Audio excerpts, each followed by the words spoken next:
He blamed a 14-year-old for dropping a lightsaber into the Earth's core. On national television. Twice, if you count the sequel. This is the president who linked his own mind to a hive consciousness just to fix his approval rating, who quietly killed Paul Bunyan and felt nothing about it, and who spent 11 years as a punchline before the multiverse finally let him tell his own story. Get comfortable. This is the entire life of President Andre Curtis. Chapter 1. Let's start at the very beginning, back before this man had a name, back before he had a surname, back before anyone watching the show even knew they were looking at someone who would eventually headline his own series. In the earliest years of Rick and Morty, there is a figure who sits behind the resolute desk, who paces through the Pentagon, who appears whenever the plot needs someone to represent the entire apparatus of the United States government. And for a long stretch of the show's run, that figure has no name at all. He is simply credited, simply referred to, simply understood by the audience as the president. It is easy to skip past this detail when you are watching the show for the jokes. But if you slow down and actually sit with it, this anonymity is doing something quite deliberate. The show is not interested, at first, in giving this character an interior life. He exists as a symbol. He is the office itself, stripped of individual identity, dropped into increasingly absurd science fiction scenarios, so that the writers can comment on the real presidency without ever having to commit to a specific administration for more than one episode at a time. This is why, if you go back and actually trace his design across his earliest appearances, you will notice something strange. The character does not look the same from episode to episode. In his first appearance, in the episode Get Swifty, back in 2015, his likeness is unmistakably modeled on Barack Obama, who was the sitting president of the United States at the time the episode aired. The show was not being subtle about it. This was satire built for the news cycle of that exact moment. A wink to the audience that said, yes, this is your president, dropped into our universe, and watch what happens when cosmic entities that dwarf human comprehension show up demanding entertainment. But then the show kept going. Real life kept going too. And by the time later episodes rolled around, the character's design had shifted to resemble Donald Trump, who had by then become the actual sitting president. Still later, in another appearance, the design shifts again, this time drawing more from Mitt Romney's general political aesthetic. 3 different real-world figures, 1 recurring cartoon president, no explanation given within the show itself for why he looks different every time. Now, if you were watching casually, you might just assume this is animation inconsistency, the kind of thing that happens when a show has multiple character designers cycling through over the years. But the more interesting read, the one that fans have gravitated toward, is that this inconsistency is actually the entire point. The president, in these early years, is not meant to be a consistent, grounded character with a backstory and a psychology. He is meant to be a floating signifier for whoever currently holds the office in the real world. The show is using him as commentary on the presidency as an institution, rather than commentary on any specific man holding that institution. Every time you see him, you are meant to think, ah yes, this is what it would look like if the actual leader of the free world had to deal with Rick Sanchez showing up in his airspace with a portal gun and zero respect for chain of command. This matters enormously for understanding who Andre Curtis eventually becomes, because it means his entire origin as a character is built on a foundation of deliberate instability. He was never designed to be a fixed point. He was designed to bend and shift with whatever cultural moment the show needed him to reflect. And that instability, that sense of a man whose identity keeps getting overwritten by forces outside his control, becomes, whether the writers intended it this way from the start or not, one of the most quietly consistent threads running through his entire arc. This is a character who spends years being told who he is by other people, by the news cycle, by public approval ratings, by whichever crisis Rick Sanchez has dragged him into this week, long before he ever gets the chance to stand up and say his own name on screen. The character's creation is credited to Wes Archer and Tom Kaufman, with the actual visual design work handled by Justin Roiland himself in those early years. And the man they chose to voice this constantly shifting, constantly rebranded figure was Keith David, whose voice you likely already know from decades of animation and film work. A voice that carries an immediate sense of gravity and authority, no matter what ridiculous scenario is playing out around it. This casting choice turns out to be one of the most important decisions in the character's entire history, because it means that, no matter how absurd the plotlines get, No matter how many times the visual design shifts underneath him, there is one constant thread holding the character together across all those years of instability. The voice never changes. The voice is Andre Curtis long before the name Andre Curtis exists anywhere in the show's canon. Let's talk for a moment about what this character represents structurally within the world of Rick and Morty, because understanding his function helps explain almost every decision made about him in these early years. Rick Sanchez, as a character, operates almost entirely outside the boundaries of any government, any institution, any established chain of authority. He treats laws as suggestions, treats borders as inconveniences, and treats the very concept of national sovereignty as something beneath his notice. For a show built around a character like that, you need some kind of institutional foil, some representation of earthly, bureaucratic, grounded power that Rick can constantly bump up against and casually dismantle. The president fills that role perfectly. He is the highest office that human civilization has to offer, the person theoretically holding the most power on the entire planet. And yet every single time he interacts with Rick, he is revealed to be almost entirely powerless. His military, his secret service, his nuclear codes, none of it means anything against a man who can fold space itself into a garage. This dynamic is present from his very first appearance in Get Swifty, and we will get into the specifics of that episode in the next chapter. But it is worth sitting with the broader shape of it here first, because it establishes the emotional and political logic that every later Curtis appearance builds on. He is a man whose entire identity is built around holding the most powerful position available to ordinary humans, and yet he exists in a universe where that power is revealed, again and again, to be almost a joke. Imagine, for a moment, what that would actually do to a person's psychology if it kept happening to you, year after year, crisis after crisis. Imagine spending years being publicly, repeatedly humiliated by a man who does not even respect your office enough to knock before portaling into your airspace. That is the psychological soil that everything about Andre Curtis eventually grows out of. Long before we get his backstory, long before we get his military service, or his marriage, or his divorce, or his campaign for governor, we already understand the fundamental wound of this character. He holds the highest office on Earth, and Earth, in this universe, does not matter very much at all. There is something almost quietly tragic in that setup, if you let yourself sit with it, even inside a show built primarily around jokes and absurdist science fiction chaos. This is a man who spent presumably decades of his life climbing toward the single most powerful position a human being can occupy, only to discover, the moment he actually gets there, that the universe he is now responsible for protecting is a small, largely irrelevant speck in an infinite multiverse, populated by beings who could erase his entire planet without much thought. Every early appearance of this character carries that undertone, whether the show foregrounds it or not. He postures with the full authority of the American presidency, invokes the Pentagon, invokes military might, invokes the launch codes, and every single time, all of it amounts to nothing against Rick Sanchez's casual, weary indifference. What is fascinating, looking back on these earliest episodes now, with the full context of everything that comes later, is how much foreshadowing is quietly embedded in even the smallest choices. His unnamed status is not just a production shortcut. It becomes, retroactively, a thematic statement about a man who has not yet earned the right to be seen as an individual within this story.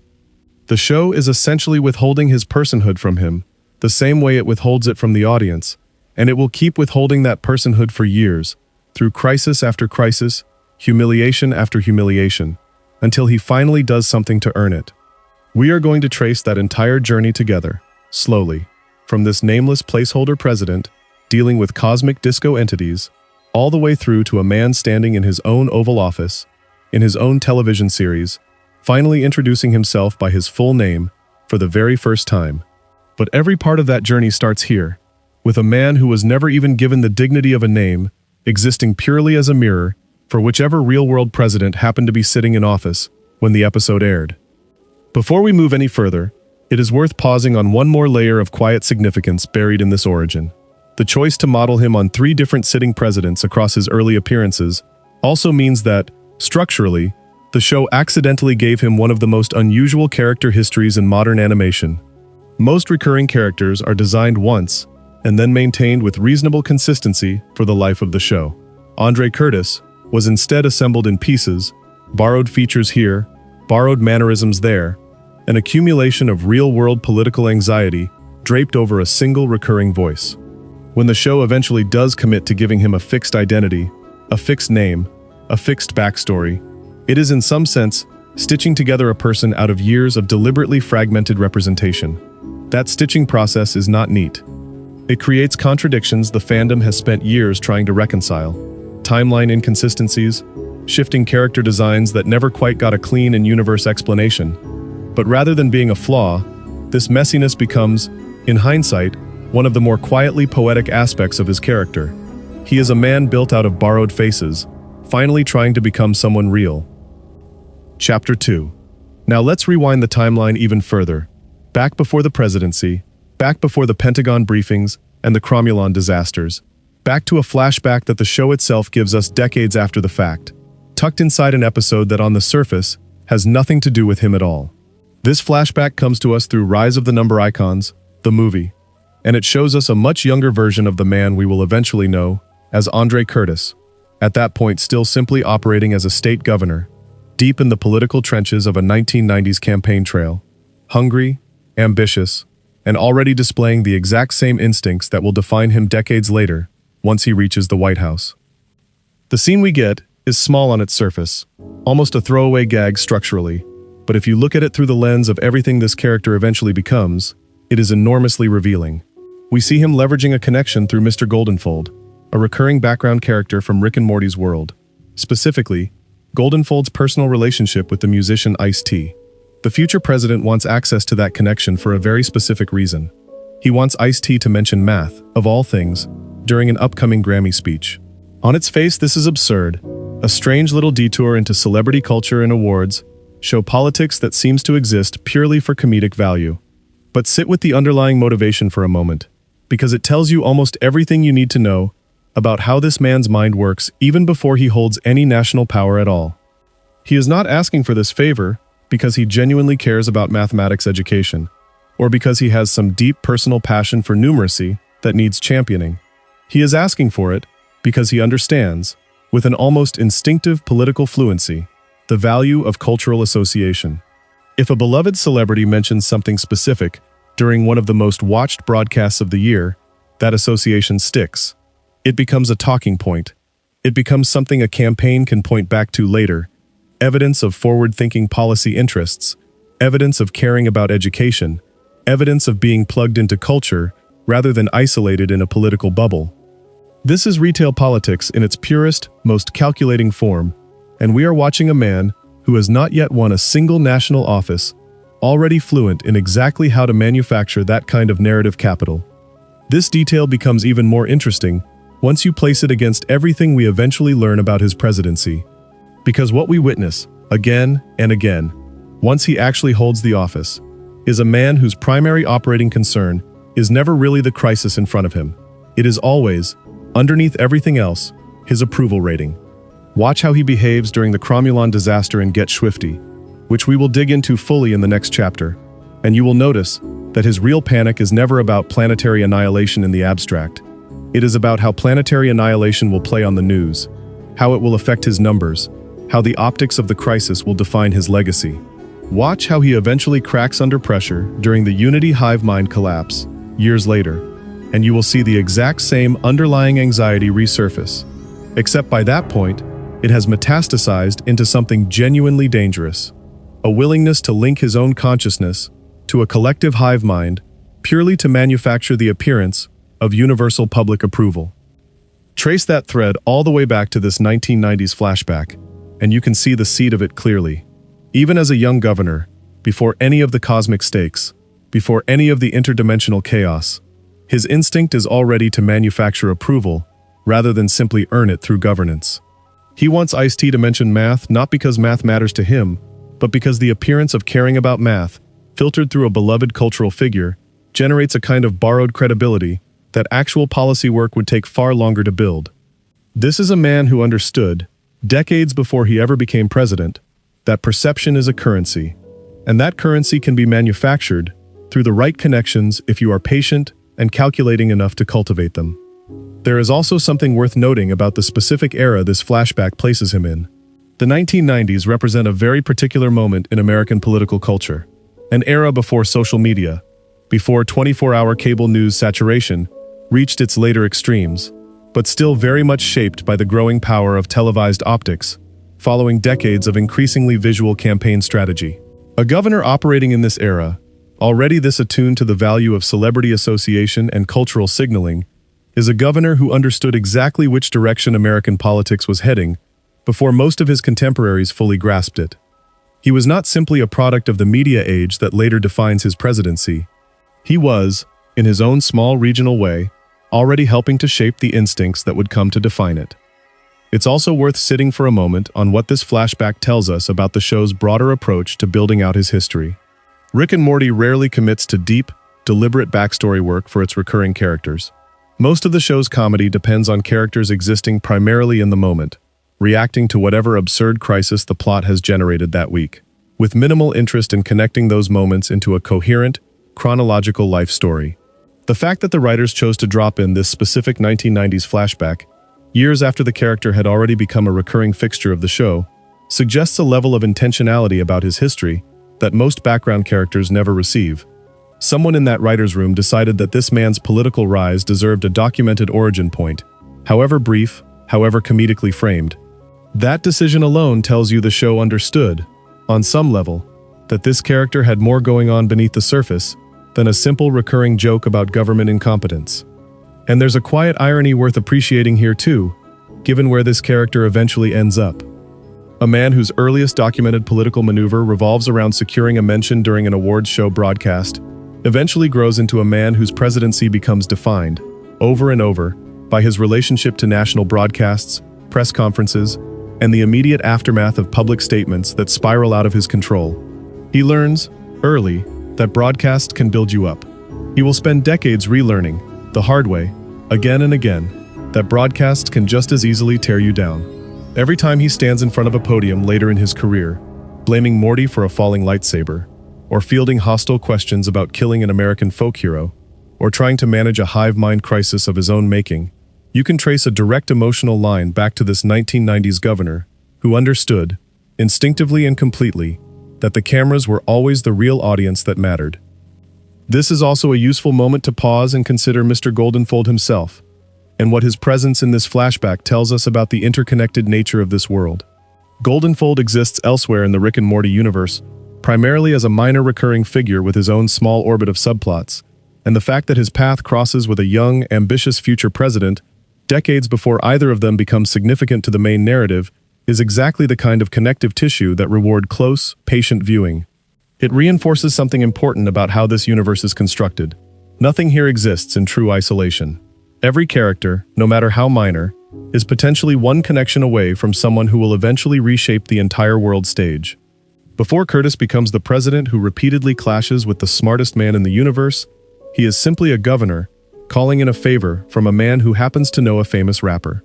That is how small, how human, how mundane the actual roots of political power often are, even in a show as cosmically expansive as this one. Chapter 3.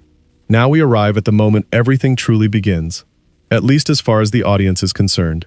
Get Schwifty, airing back in 2015 during the show's first season, gives us our very first real glimpse of this man in office, and it drops him immediately into one of the most cosmically absurd crises imaginable. Giant floating head entities, referred to in the show as cromulons, arrive above Earth and announce, without any real room for negotiation, that the planet must prove itself musically worthy of continued existence. This is not a metaphorical threat. This is an actual, literal demand that humanity produce a song capable of satisfying beings whose scale and power dwarf anything Earth's military or diplomatic corps has ever prepared for.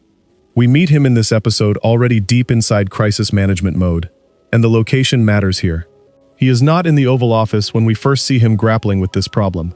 He is at the Pentagon, described in the show itself, almost dismissively, as the lame one here on Earth, a small but telling detail that immediately signals something important about how this universe positions human institutions relative to the wider multiverse.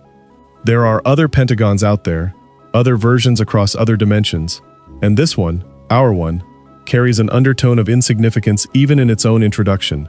He is discussing the cromulon problem with his aides in this deliberately unglamorous, almost bureaucratic setting, a stark visual contrast to the cosmic scale of the actual threat looming above the planet. What strikes you, watching this sequence again with the benefit of everything we now know about his later arc, is how immediately overwhelmed he is by a problem that requires expertise he simply does not have access to through conventional channels. This is not a threat that can be solved through military deployment, through diplomatic negotiation, through any of the traditional levers of presidential power.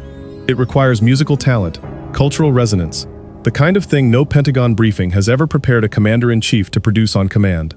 And so, almost inevitably, the solution to this crisis ends up running directly through Rick Sanchez, a private citizen with zero official government standing, who nonetheless possesses the exact kind of chaotic, universe-spanning competence that this specific emergency demands. This dynamic, right here in his very first real appearance, establishes something that will define nearly every future interaction between these two men. The president holds the office. Rick holds the actual power. And every single time a crisis of sufficient scale arrives, that gap becomes humiliatingly, publicly obvious. Rick and his family manage to write and perform a song that satisfies the Cromulons, saving the planet through means entirely outside official government channels. And the president is left in the position of having to simply accept that outcome, grateful, but also, on some level, diminished by how little his own office actually contributed to humanity's survival. But the moment from this episode that truly defines his character going forward, the moment fans still bring up years later, whenever discussing his psychology, comes after the immediate crisis has technically passed. Morty ends up in possession of a lightsaber, acquired during the chaos of the episode's events, and the president, rather than treating this object with any kind of appropriate caution, decides instead to keep it for himself. He is drawn to it. He wants to play with it. There is something almost childlike in this impulse. A man who has spent his entire adult life accumulating power and status, finally getting his hands on a genuinely magical, genuinely powerful object, and rather than treating it as a national security matter, he simply wants to hold it, to feel what it feels like to wield something powerful in his own two hands. He takes the lightsaber up into the newly relocated White House, which by this point in the episode has actually been launched into orbit, a detail that on its own tells you how far this crisis has spiraled beyond any normal scale of presidential crisis management. And while playing with it, carelessly, without any real understanding of the object's actual capabilities, he drops it, vertically, downward, toward the earth below. This is, on every level, an act of pure personal recklessness, a man treating a genuinely dangerous alien weapon like a toy because in that moment, the thrill of possessing it outweighed any sense of caution or responsibility. And then comes the choice that fans still discuss as one of the most quietly damning character beats in his entire history. Rather than owning this mistake, rather than standing in front of the cameras and admitting that he, the President of the United States, had recklessly endangered the planet by playing with an alien weapon he did not understand, he instead goes on national television and blames Morty, a 14-year-old boy, a private citizen with no official standing, no security clearance, no responsibility whatsoever for what happened to an object that the president himself had personally taken possession of and then personally, carelessly dropped. Sit with the psychological weight of that decision for a moment, because it tells you everything you need to know about how deeply his instinct for self-preservation runs. This is not a small lie told under momentary panic. This is a calculated, public, consequential act of scapegoating, deployed against a child, broadcast to the entire nation, specifically designed to protect his own image at the direct expense of someone with far less power to defend themselves. And crucially, this is not a one-time lapse in judgment. As we will see later in this very same journey through his life, he does this again, years later, in a nearly identical scenario, involving the exact same object, the exact same kind of carelessness, and the exact same instinct to publicly blame Morty rather than accept responsibility himself. This is not an isolated mistake. This is a documented, repeated pattern, and patterns, more than any single incident, are what actually define a person's character. What makes this particular betrayal sting even more, when you consider the full arc of his relationship with the Smith family, is how directly it contradicts the version of himself he wants the public to believe in. This is a man who, throughout his career, positions himself as a protector, as a leader, willing to make hard calls for the good of the country, as someone with the moral authority the presidency is supposed to represent. And yet, faced with a small, personal, easily avoidable moment of accountability, He chooses instead to sacrifice a child's reputation on national television, rather than accept even minor public embarrassment for his own carelessness. There is no cosmic threat forcing his hand here. There is no impossible dilemma with no good options. This is simply a man protecting his own image at someone else's expense, because he has learned, going all the way back to that 1990s campaign trail we explored in the previous chapter, that public perception is the only currency that ever really matters. It's also worth noting how this entire sequence positions Morty specifically, rather than Rick, as the target of the president's dishonesty. Rick, by this point in the episode, has already demonstrated a level of power and unpredictability that even a sitting president seems instinctively wary of confronting directly. Morty, by contrast, is young, comparatively powerless, and far easier to publicly discredit without fear of meaningful retaliation. This is not incidental.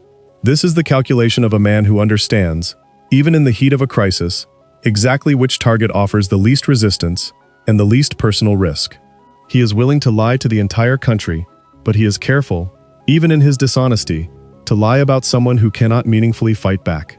The fallout from this decision does not stay contained either. Rickbot, along with Morty himself, ultimately travels into space, specifically to seek some measure of justice, or at minimum, some measure of consequence, for what the president has done. What follows is a genuinely chaotic confrontation, involving lightsaber-wielding security droids, and the destruction of the newly launched orbital White House, and we will walk through the full details of that confrontation, along with its surprisingly telling aftermath, in the next chapter. But it is worth pausing here first, before we move forward, to fully appreciate what this episode establishes about the man at the center of this entire journey. Before we ever learn his name, before we ever learn about his marriage, his military service, or his eventual reckoning with his own mistakes, we learn this. When given the choice between accountability and self-preservation, especially when the person he can blame has less power than he does, Andre Curtis chooses self-preservation every single time. Chapter 4. So let's pick up exactly where we left off, with an orbital White House, a stolen sense of justice, and a 14-year-old boy who has just watched his own government publicly blame him for something he did not do. Rickbot and Morty travel together into space with a very clear objective. They are not there to negotiate. They are there because a wrong has been committed. And in the moral logic of this show, wrongs like this tend to get addressed through direct, chaotic confrontation, rather than through any kind of formal appeal process. There is no impeachment inquiry available to a 14-year-old. There is no press conference he can call to clear his name. The only tool available to him, in this moment, is Rickbot, and the two of them use it. What follows is one of the more visually memorable sequences from this early era of the show, a genuine space battle unfolding around the relocated White House, populated by security droids wielding lightsabers of their own, clearly deployed by the administration in a panicked overcorrection following the very crisis the president himself caused. Think about the layered irony embedded in that detail for a moment. The president's carelessness with a single lightsaber led directly to a scenario where his own security apparatus is now arming itself with an entire fleet of similar weapons, ostensibly for protection, but really just escalating the danger of a crisis that never needed to happen in the first place, if he had simply been honest from the start. Morty and Rickbot fight their way through this escalating chaos, and the situation deteriorates to the point where the entire structural integrity of the newly launched orbital White House becomes threatened. This is not a contained skirmish anymore. This is a full-scale destruction event, unfolding above the planet, all traceable back to one man's decision to play with a weapon he did not understand and then lie about the consequences.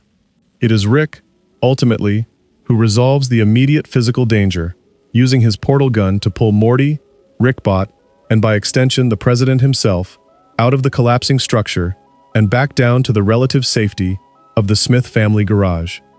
This rescue sequence deserves a moment of real attention, because it tells you something important about the actual power dynamics at play here, dynamics that will repeat themselves again and again throughout this man's entire political career. He did not save himself.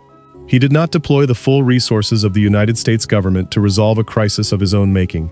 He was saved, quite literally pulled out of mortal danger, by a private citizen operating entirely outside any official chain of command, using technology that no human government agency on Earth has ever managed to replicate or even fully understand. The most powerful man on the planet, by title alone, required rescue from a man who does not respect his authority even slightly. And then comes what might be the single most quietly revealing beat in this entire episode, arguably in this entire early era of the character. Once everyone is safely back in the garage, once the immediate danger has passed, the president does not apologize. He does not acknowledge what he put Morty through, does not walk back the public accusation he made on national television, does not offer any kind of reckoning with his own behavior. Instead, he asks Rick to build him a new White House, as if the entire event that just unfolded, the lie, the destruction, the rescue, was simply an unfortunate inconvenience to be smoothed over through a favor rather than a moment demanding genuine accountability. This request tells you almost everything about how this man understands his relationship with Rick Sanchez going forward. He does not see Rick as someone he owes anything to. He sees Rick as a resource, a tool with capabilities the government cannot replicate, someone to be called upon whenever a problem exceeds the reach of conventional institutional power. There is no gratitude in this request, not really, not in any meaningful sense. There is only the transactional logic of a man who has learned that being president means other people solve your problems for you, and that the appropriate response to being rescued is simply to ask for the next favor. And then, almost as if to underscore just how little self-awareness is present in this moment, he also asks Morty, the very boy he just publicly humiliated on national television, to call him a taxi. Think about the sheer tone deafness required to make that request. This is not a man asking for forgiveness. This is not even a man pretending things are fine between them for the sake of politeness. This is a man who seems to have genuinely, completely moved past the entire incident in his own mind, treating Morty as a convenient resource for a mundane errand, mere moments after having ruined his public reputation, for a mistake that was never Morty's to begin with. Predictably, neither Rick nor Morty agree to help him with this request. The president is left to simply leave the Smith residence on his own, without a favor, without a taxi, without the new White House he asked for, and crucially, without ever having earned or received any real absolution for what he did. This is important because it means the very first extended arc of this character's story ends not in reconciliation, not in growth, but in a kind of unresolved, awkward standoff. He walks away having learned nothing, having apologized for nothing, having simply moved on to whatever crisis comes next, the way he seemingly always does. If you step back and look at the full shape of this first appearance, from the Pentagon briefing all the way through this quiet, unglamorous exit from the Smith residence, you start to see the outline of a very specific kind of political figure, one that the show clearly understood it was building, even in these early, comedic, seemingly disposable episodes. This is a man defined not by decisive leadership, but by reactive self-interest. Every choice he makes in this episode, from playing with the lightsaber, to blaming Morty, to asking for a new White House, to asking for a taxi, is oriented entirely around his own immediate comfort and convenience, with almost no consideration given to the people his choices actually affect. It is worth noting, too, how this episode quietly sets the template for what will become a recurring structural pattern across his entire history with the Smith family. Crisis emerges. The president proves inadequate to solve it through official channels. Rick solves it instead, usually at significant personal cost or risk. The president, rather than expressing gratitude proportional to what was actually done for him, instead treats the resolution as an opportunity to extract further value, whether that value comes in the form of a favor, a political talking point, or simply an escape from consequences he would otherwise have to face. This pattern repeats across Thanksploitation, across Rickmasmortcation, across the impeachment scheming of Rick-Churian Mortydate, and it does not meaningfully begin to shift until years later, when the hive mind crisis we will explore in a later chapter finally forces something resembling genuine self-reflection out of him. But for now, in this earliest chapter of his public life, none of that reckoning has arrived yet. He is simply a man who got lucky, who was rescued from a crisis of his own making, who asked for more, without offering anything in return, and who walked away from the Smith residence, having apparently convinced himself that nothing significant had actually happened at all. It would be years, in showtime and in real broadcast time both, before the consequences of this particular pattern of behavior would finally begin catching up with him. Chapter 5. We move now into Rick and Morty's Thanksploitation Spectacular, an episode that on first viewing seems like it has very little to do with the ongoing threat of the presidency at all. It is, on its surface, a story about the Smith family confronting a supernatural threat tied to a national holiday. A Monster of the Week-style plot, involving creatures the show refers to as doppelgobblers, hybrid beings whose entire existence is wrapped up in the mythology and imagery surrounding Thanksgiving itself. But if you go back and rewatch this episode with the knowledge we now have, thanks to information later confirmed through the President Curtis spin-off series, a much larger and more unsettling pattern starts to reveal itself. One that recontextualizes what initially looked like a self-contained, one-off holiday special. The name itself is the first real clue, and it is the kind of detail that rewards patient, attentive fans far more than casual viewers. Doppelgobblers. Break that word down and you get doppelganger, a creature that mimics or replaces something else, combined with gobbler, a term long associated with turkeys, and by extension, with the entire cultural apparatus surrounding Thanksgiving. But there is another layer buried in that name that only becomes clear once you have the full picture. And that layer involves an organization referenced later in the timeline. An organization the show eventually names simply as the Gobblers, revealed through subsequent material to have been quietly targeting the White House for a sustained period of time, long before anyone in the Smith family, or the audience, ever had reason to suspect a coordinated threat existed at all. This retroactive confirmation changes how you have to read the entire Thanksploitation episode. What initially plays as an isolated holiday-themed monster story becomes, once you know what comes later, evidence of a much longer-running, much more deliberate campaign against the presidency itself, one that had already been unfolding in the background of this universe for an unknown length of time before the Smith family ever stumbled into direct contact with it. The show does not spell this out explicitly within the episode itself. There is no moment where a character turns to camera and explains the full scope of the Gobbler conspiracy. Instead, the show trusts its audience to eventually connect these dots on their own, years later, once enough supporting material has accumulated to make the pattern visible. Think about what this means for how we should understand the president's position throughout this entire era of his life. He is not simply dealing with isolated, unconnected crises. One Cromulon disaster here, one lightsaber incident there, one holiday monster attack somewhere else. He is, we now understand, operating inside a much larger and more coordinated web of threats, some of which he may not have even been fully aware of at the time, targeting the highest office in the country through channels far stranger and more mythologically loaded than any conventional national security briefing could have prepared him for. This retroactive layer of context does something interesting to how we perceive his competence, or lack thereof, throughout these earlier chapters. It is one thing to fumble a single, isolated crisis. It is another thing entirely to be navigating, without full knowledge, a much larger and more persistent campaign of supernatural infiltration that had already been quietly circling his administration for who knows how long. The Thanksploitation episode itself unfolds largely within the Smith family's own orbit, rather than directly inside the White House, which is part of why the presidential connection is so easy to miss on a first watch. The doppelgobblers threaten the family directly, forcing them into a survival scenario that plays out with the show's usual blend of horror movie tension and absurdist comedy. But the presence of the word gobbler, later revealed to be directly tied to an organization with documented White House targeting history, means that even in an episode where the president himself barely appears, his story is quietly being advanced in the background, one small piece of connective tissue at a time. This is, honestly, one of the more impressive pieces of long-form world-building the show has pulled off with this character, even if it happens somewhat by accident, across years of separate creative decisions made by different writers working on different projects. A holiday monster episode from years before anyone had pitched a President Curtis spin-off ends up quietly seeding lore that only pays off once that spin-off finally exists and starts filling in details about targeted threats against the administration. Whether this was meticulously planned from the start or discovered and leaned into later during the spin-off's development, the effect on the audience is the same. Rewatching Thanksploitation now carries a different weight than it did on original broadcast, because we now understand that this was never really just a story about a family surviving a scary holiday monster. It was, quietly, the first documented brush with a threat that had already been circling the presidency itself.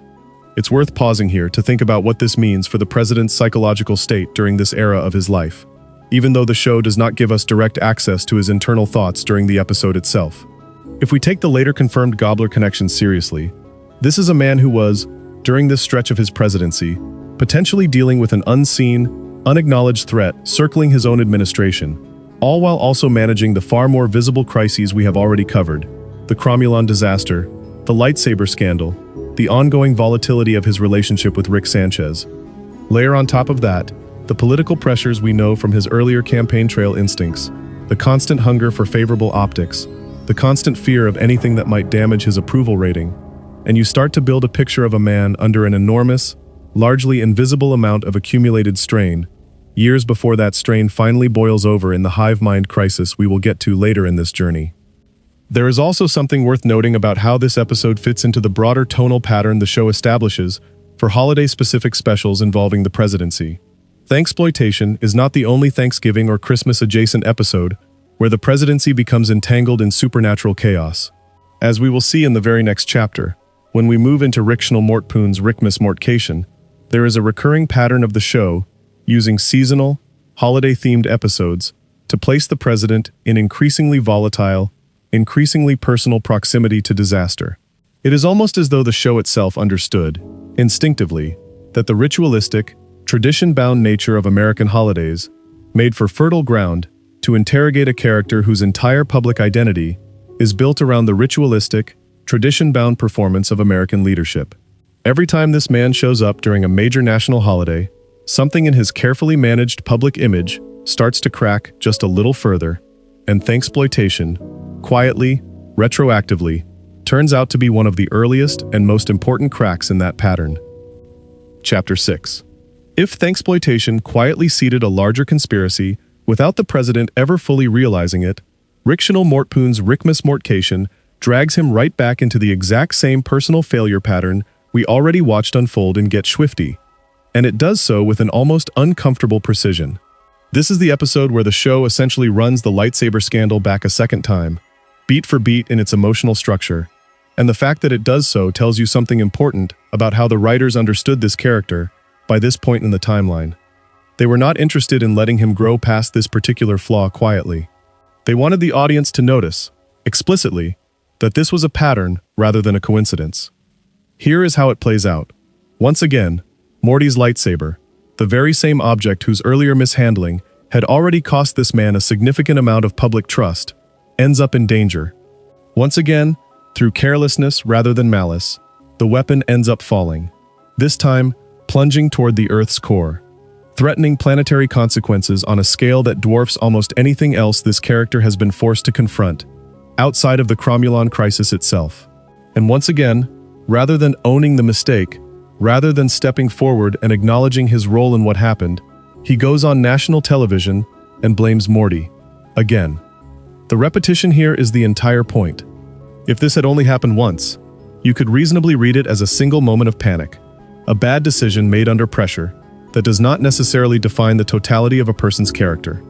Nearly everyone has moments they are not proud of, moments where self-preservation wins out over honesty, in a split-second decision they later regret.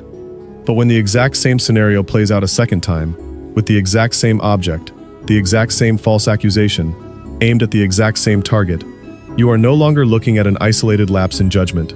You are looking at a documented, repeated behavioral pattern, one that suggests this is simply how this man is wired to respond whenever his own carelessness threatens to become public knowledge.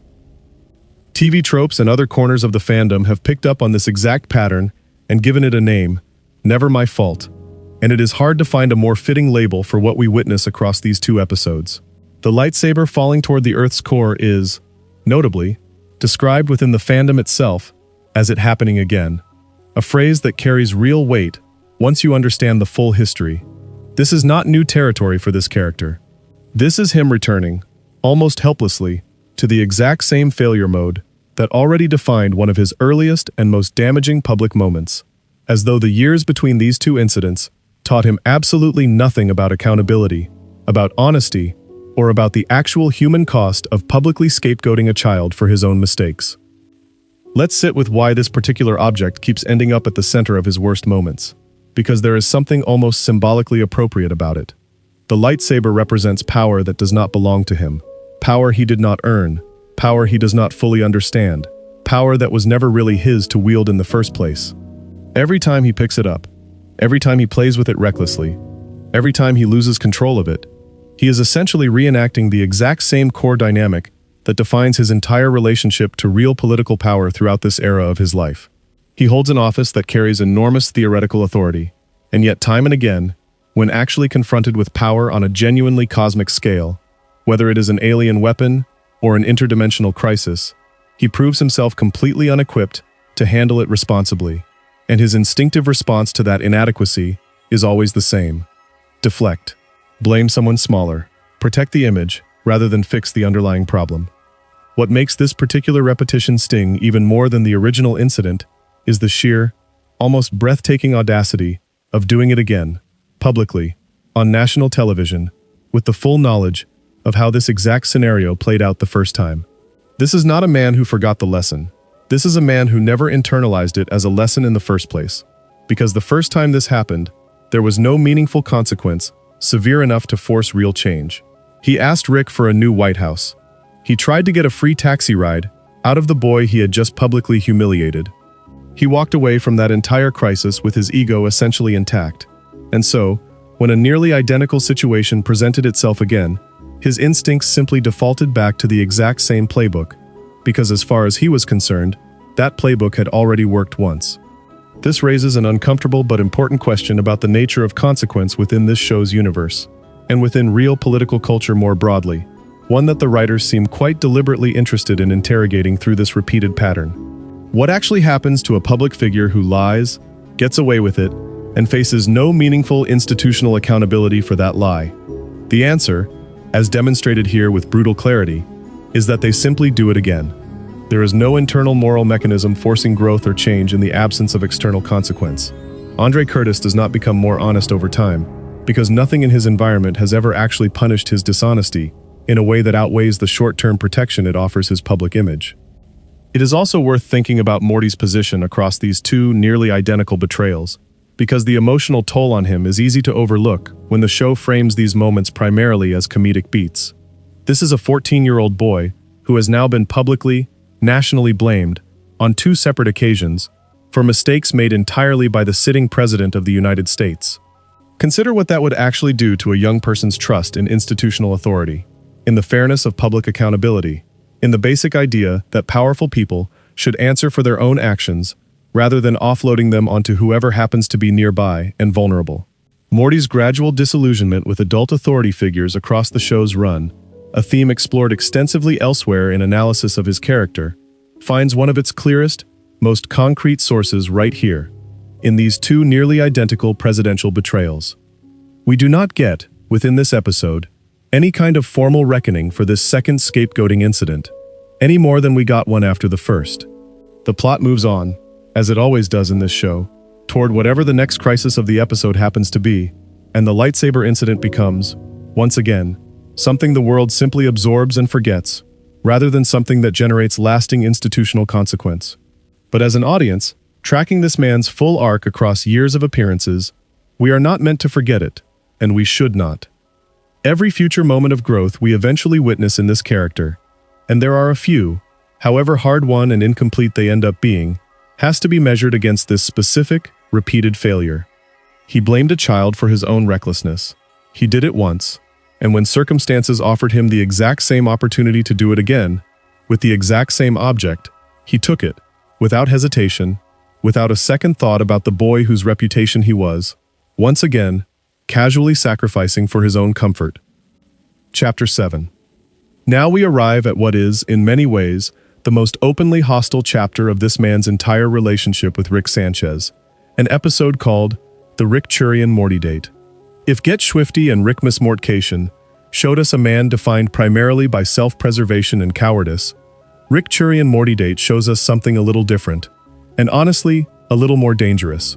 This is the episode where the underlying animosity between him and Rick stops simmering quietly beneath the surface of their transactional relationship, and instead boils over into open, active scheming, a genuine attempt to bring down someone the president has clearly come to see, by this point, as a persistent and unacceptable threat to his authority. It is worth noting, before we dig into the plot itself, that this particular era of the character leans hardest into the design and energy most associated with Donald Trump, which fits the broader pattern we discussed back in Chapter 1, about the character shifting to mirror whichever real-world president happened to be occupying the office at the time of broadcast. This matters for tone, because it means Rick and Morty Date captures a specific flavor of combative, image-obsessed, confrontational political energy that feels distinct from the more diplomatically overwhelmed figure we met back in Get Swifty. This is a man leaning fully into aggression as a political strategy, rather than simply reacting to crises he cannot control. The central conflict of this episode revolves around impeachment scheming, with the president actively working to undermine Rick's standing and credibility, seeking ways to formally strip him of influence and protection. This marks an important escalation in the overall relationship between these two men. Up until this point, their dynamic has largely been defined by the president needing Rick, resenting that need, and occasionally trying to extract favors from him without offering genuine gratitude in return. Rick and Morty date flips that dynamic into something more actively adversarial. This is no longer a man simply failing to appreciate Rick's help. This is a man actively trying to weaponize the machinery of government against him. There is a moment in this episode, small on the surface, but enormously significant for everything we have covered so far, where the president, locked in direct physical and rhetorical combat with Rick, shouts out the phrase, "Semper Fi." For attentive fans, this single moment carries enormous weight, because it represents the very first on-screen confirmation of something that had previously only existed as speculation and background lore. Semper Fi, the motto of the United States Marine Corps, is not the kind of phrase a person shouts reflexively unless it is genuinely embedded in their identity, unless it comes from real lived experience, rather than performative political posturing. This single outburst, delivered in the heat of confrontation, rather than during a scripted, carefully managed public appearance, gives us our first real glimpse of the man underneath the political performance. Before he was a governor courting iced tea for a Grammy speech mention, before he was a president blaming children for his own mistakes on national television, he was, apparently, a Marine. This detail retroactively reshapes how we understand everything we have already covered in this journey. A man with military service in his background carries a very different relationship to concepts like duty, sacrifice, and physical courage than a purely career politician might. And yet, as we have seen repeatedly, those values do not seem to translate cleanly into his political conduct. He is apparently capable of genuine bravery, genuine physical commitment, in the right context, and yet time and again, when the stakes involve his public image rather than direct physical danger, he defaults to cowardice and deflection instead. This is one of the more genuinely complicated threads running through his entire character, a man who seems to hold two very different value systems simultaneously, one shaped by military discipline and sacrifice, another shaped by decades of political survival instinct, and the two do not always point in the same direction. The impeachment scheming itself, while ultimately unsuccessful in any lasting way, given everything we know about the later trajectory of this relationship, reveals something important about how the president understood the threat Rick posed to him by this point in his presidency. This was not simply about personal animosity anymore, though there is plenty of that on display throughout the episode. This was about institutional power, about a sitting president recognizing that a private citizen with access to reality-bending technology represented a genuine, ongoing threat to the stability and predictability of his own administration, and deciding that the only appropriate response was to try to formally dismantle that threat, using whatever levers of institutional power remained available to him. It is worth pointing out how differently this episode frames the president, compared to something like Air Force Wong, which we will cover in the next chapter, an episode that arrives later in the timeline, and shows a version of this man capable of something closer to genuine partnership, and even vulnerability with Rick. Rick and Morty date represents, in many ways, the low point of their relationship, the moment where whatever fragile, transactional tolerance existed between them nearly collapses entirely into open warfare. Understanding this low point matters enormously for appreciating just how far this relationship eventually travels by the time we reach the quiet, almost tender beer-drinking scene that closes out the Unity hive mind crisis years later. These two men do not start as friends and slowly drift toward hostility. They start in a complicated, uneasy, transactional tolerance, spiral downward into genuine attempted political warfare during this exact episode, and only later, through shared crisis and shared vulnerability, manage to claw their way back towards something resembling mutual respect. The episode's aftermath also matters for a detail we already touched on back in Chapter 15 of our broader outline, and will explore fully later in this journey. When the president finally appears in the President Curtis spin-off series, delivering a genuine apology to Rick and Morty at the Smith residence for years of hostile behavior, Rick and Morty date is explicitly named as one of the incidents he is apologizing for. This matters enormously for how we should read this episode in hindsight. It is not simply a comedic detour into political conflict that the show later forgets about.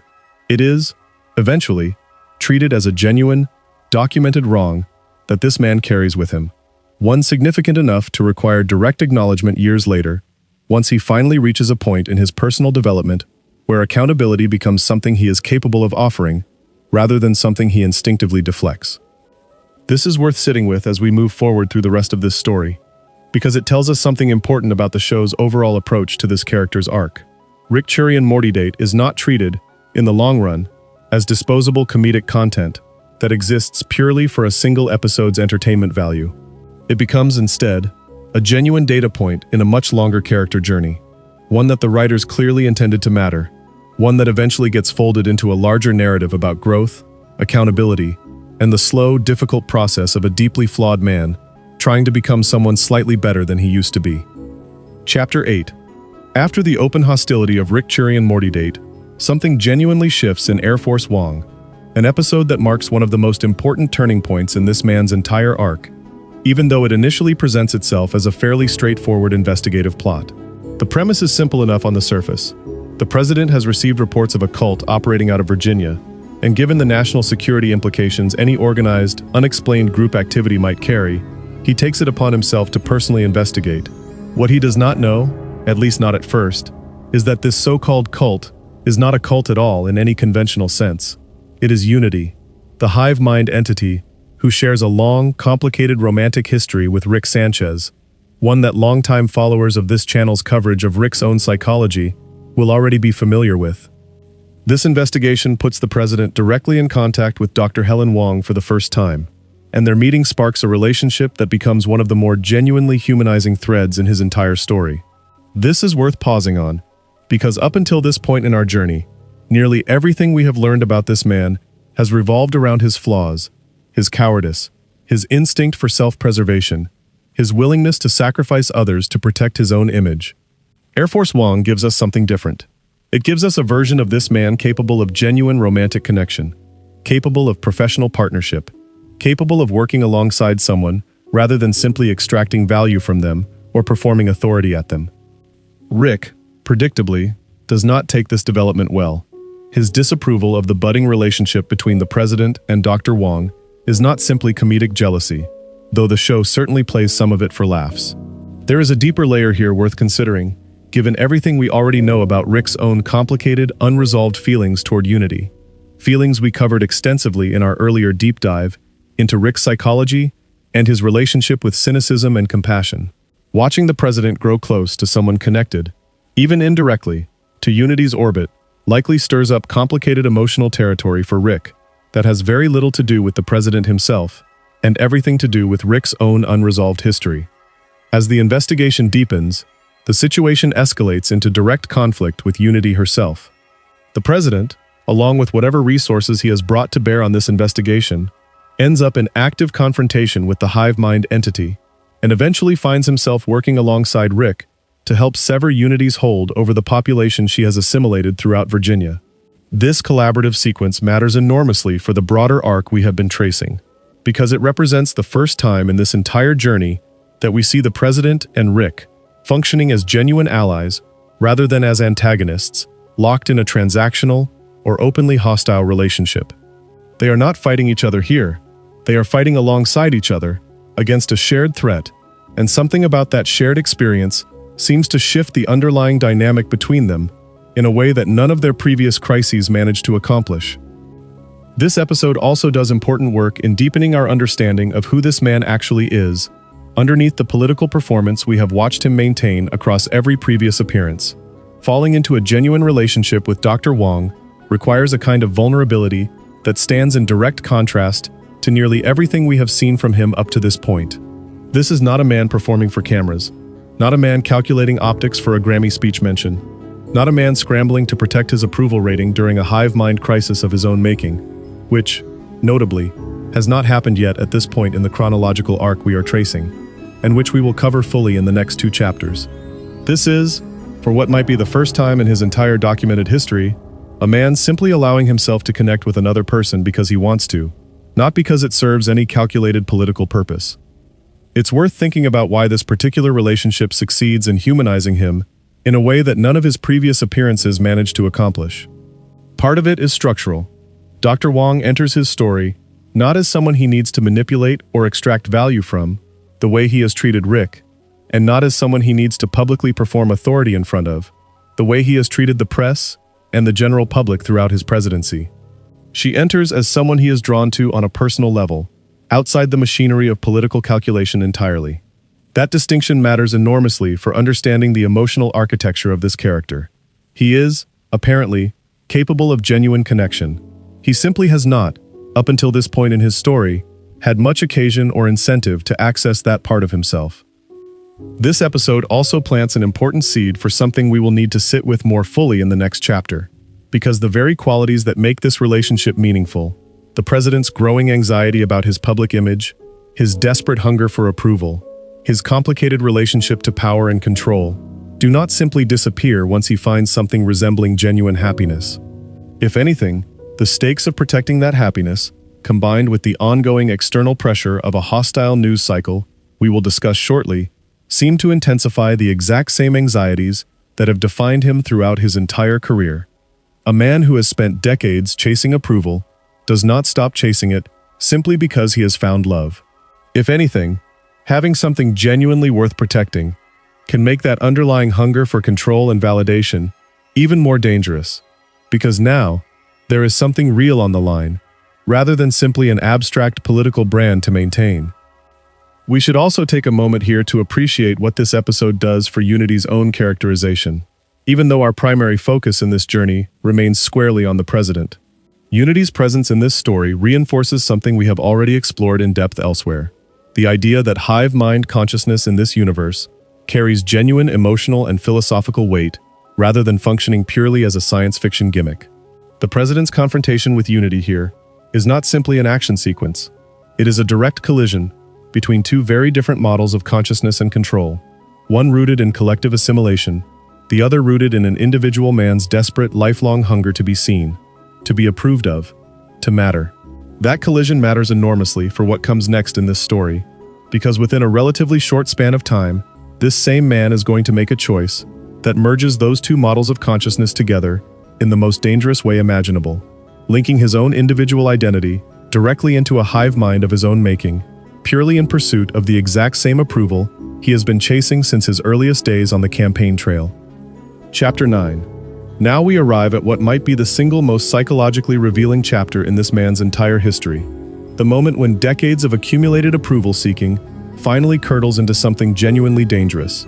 This is the hive mind breakdown, and to understand it properly, we need to first understand exactly what pressure was building underneath the surface in the period leading up to it, because this was never a sudden, isolated snap.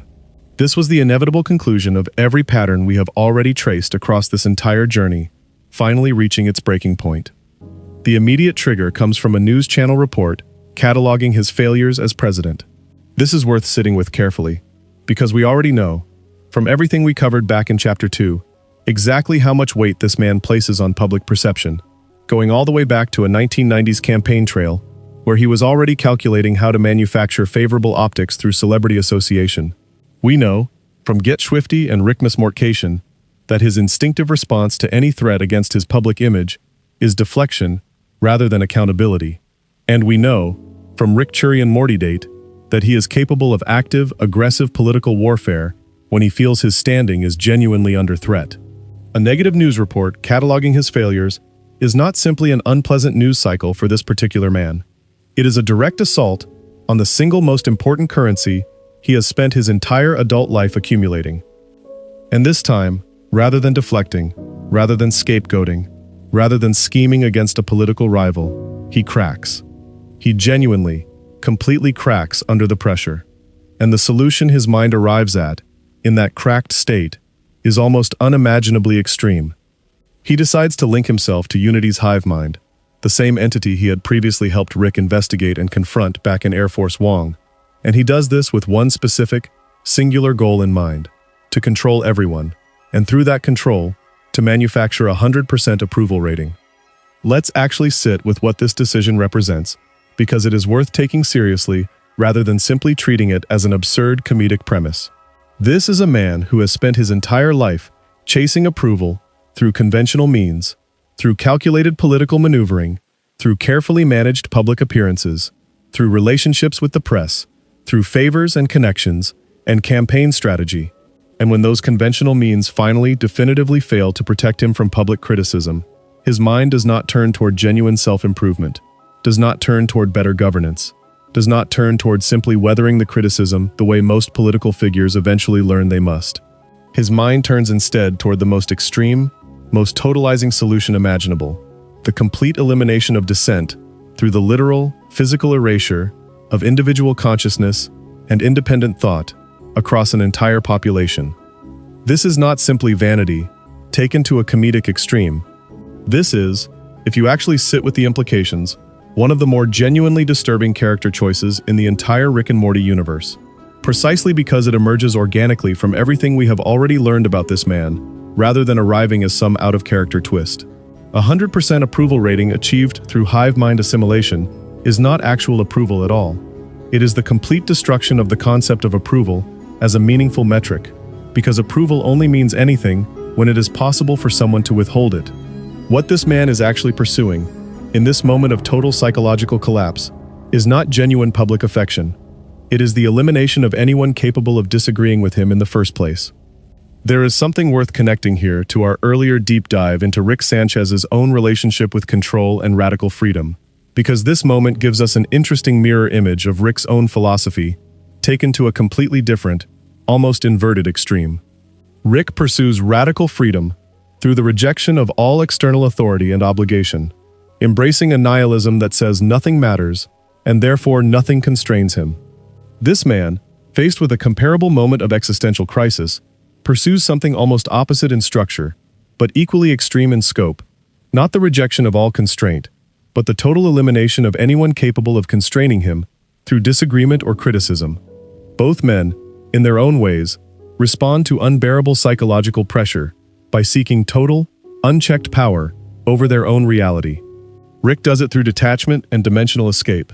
This man does it through assimilation and forced consensus. It is also worth considering what this moment tells us about the actual emotional cost of the approval-seeking pattern we have traced across this entire journey. A person who spends decades manufacturing approval, rather than earning it through genuine, consistent good governance, eventually reaches a point where the gap between the manufactured image and the underlying reality becomes unsustainable.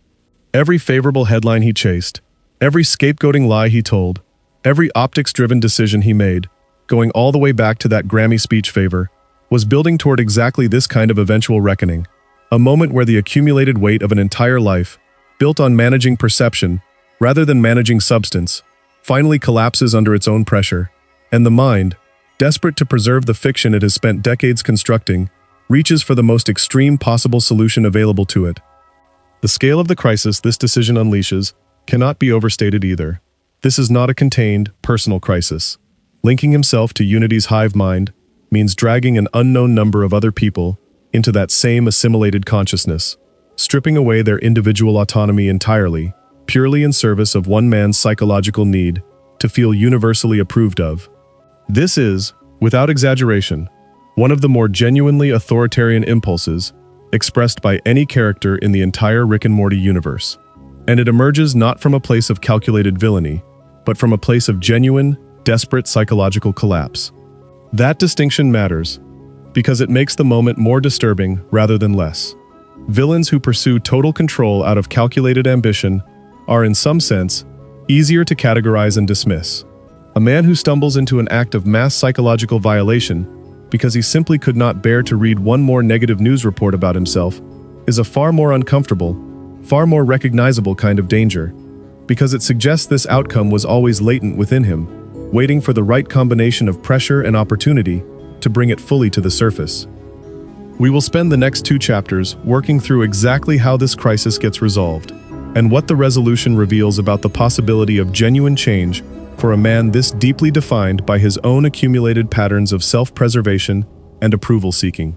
But it is worth sitting, for just a moment longer, with the sheer weight of what this chapter of his life represents, before we move forward. Every pattern we have traced since the very first chapter of this journey, the manufactured optics, the scapegoating, the desperate hunger for validation, converges here, in this single, genuinely disturbing decision to erase an entire population's individual consciousness, rather than simply accept that not everyone would always approve of him. Chapter 10. Resolving a crisis of this magnitude requires a very specific kind of intervention, and the show handles it through a partnership that could not exist without everything we already covered back in Chapter 8. Rick and Dr. Wong team up directly, and crucially, they do not attempt to solve this problem purely through force or purely through technical countermeasures. They bring Unity herself into the resolution, and this decision matters enormously for understanding what the show is actually saying about consciousness, control, and consent throughout this entire sequence of episodes.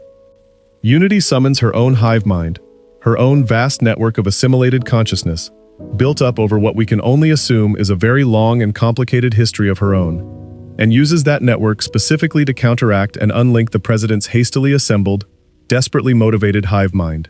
Think about the layered irony embedded in this solution.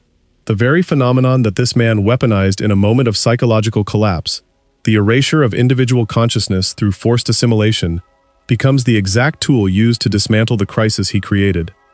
Unity's hive mind, built presumably through some combination of consent, mutual benefit, and long-standing relationship dynamics that we explored extensively in our earlier coverage of her romantic history with Rick, proves powerful enough to overwhelm and unravel a hive mind built purely out of one man's desperate, unilateral need for control.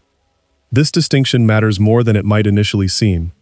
Unity's version of collective consciousness, whatever its own ethical complications, at minimum exists as part of an ongoing, established relationship between Unity and the populations she assimilates, one shaped by her own long-term goals of eventually joining other hive minds to become something greater, something we already discussed in depth during our earlier examination of her departure from Rick.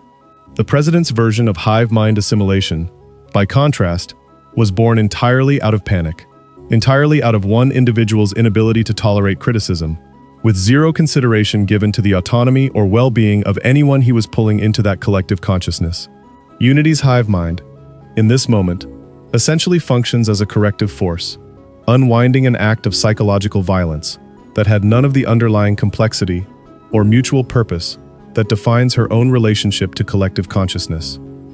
The actual process of unlinking everyone and restoring the population back to their individual, autonomous selves is not given extensive detailed screen time in terms of technical mechanics, which fits the show's broader tendency to prioritize emotional and character stakes over rigorous scientific explanation whenever the two come into conflict.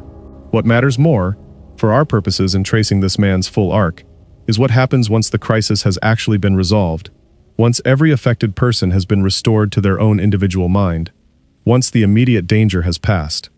Rick checks up on him. This detail alone represents a genuine, meaningful shift in the entire relationship we have been tracing across this journey. Go back and think about every previous crisis we have covered. Get Swifty ended with a request for a favor and an unreturned kindness. Rickmas Mortcation ended with another public betrayal and no acknowledgement of the pattern repeating itself. Rick Churian Morty date ended with open political warfare.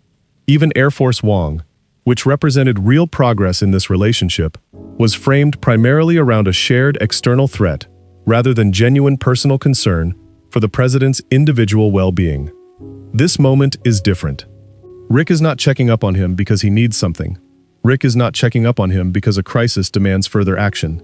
Rick is checking up on him because, on some level, he is worried about him, as a person, following what was clearly a genuine psychological breakdown, rather than simply another political miscalculation.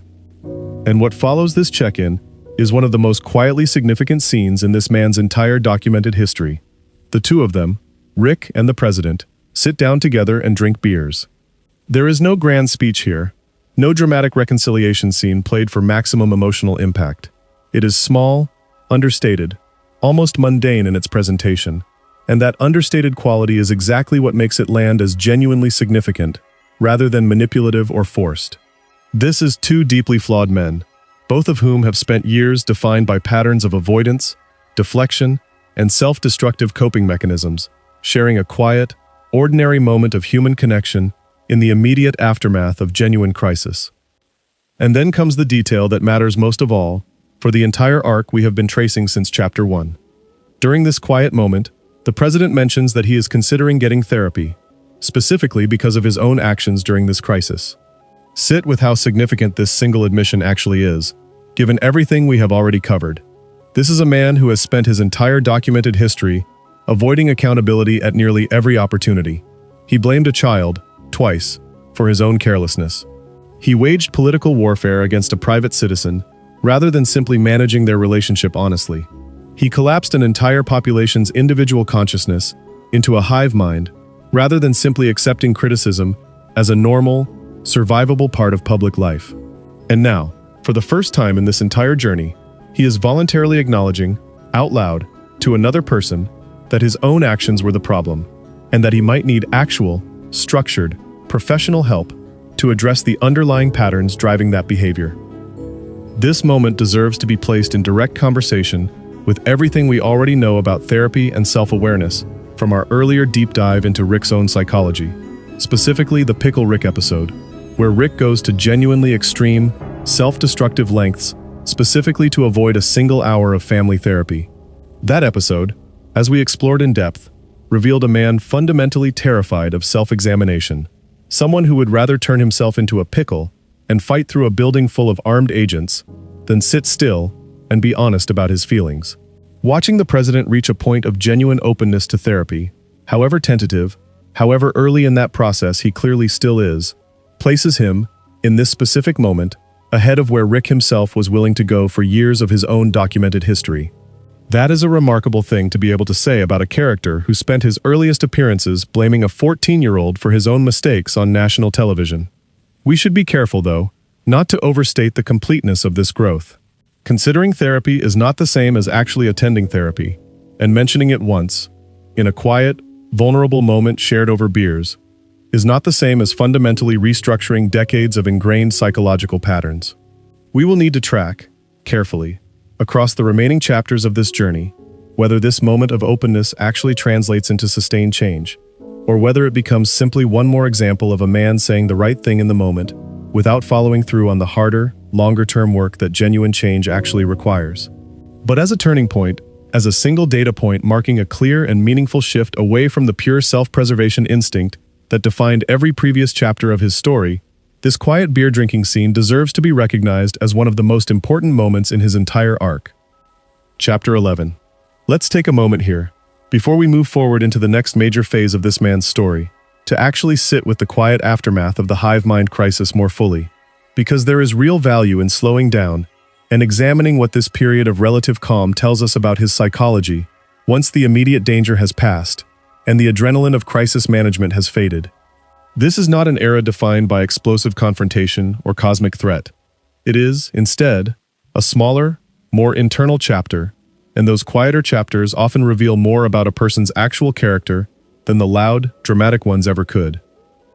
Consider what it must have felt like, in the days and weeks following the Unity hive mind collapse, to simply exist as himself again, stripped of the temporary illusion of universal approval he had so desperately, so destructively tried to manufacture. For a brief window of time, however psychologically damaging the method, he had achieved something resembling his lifelong goal.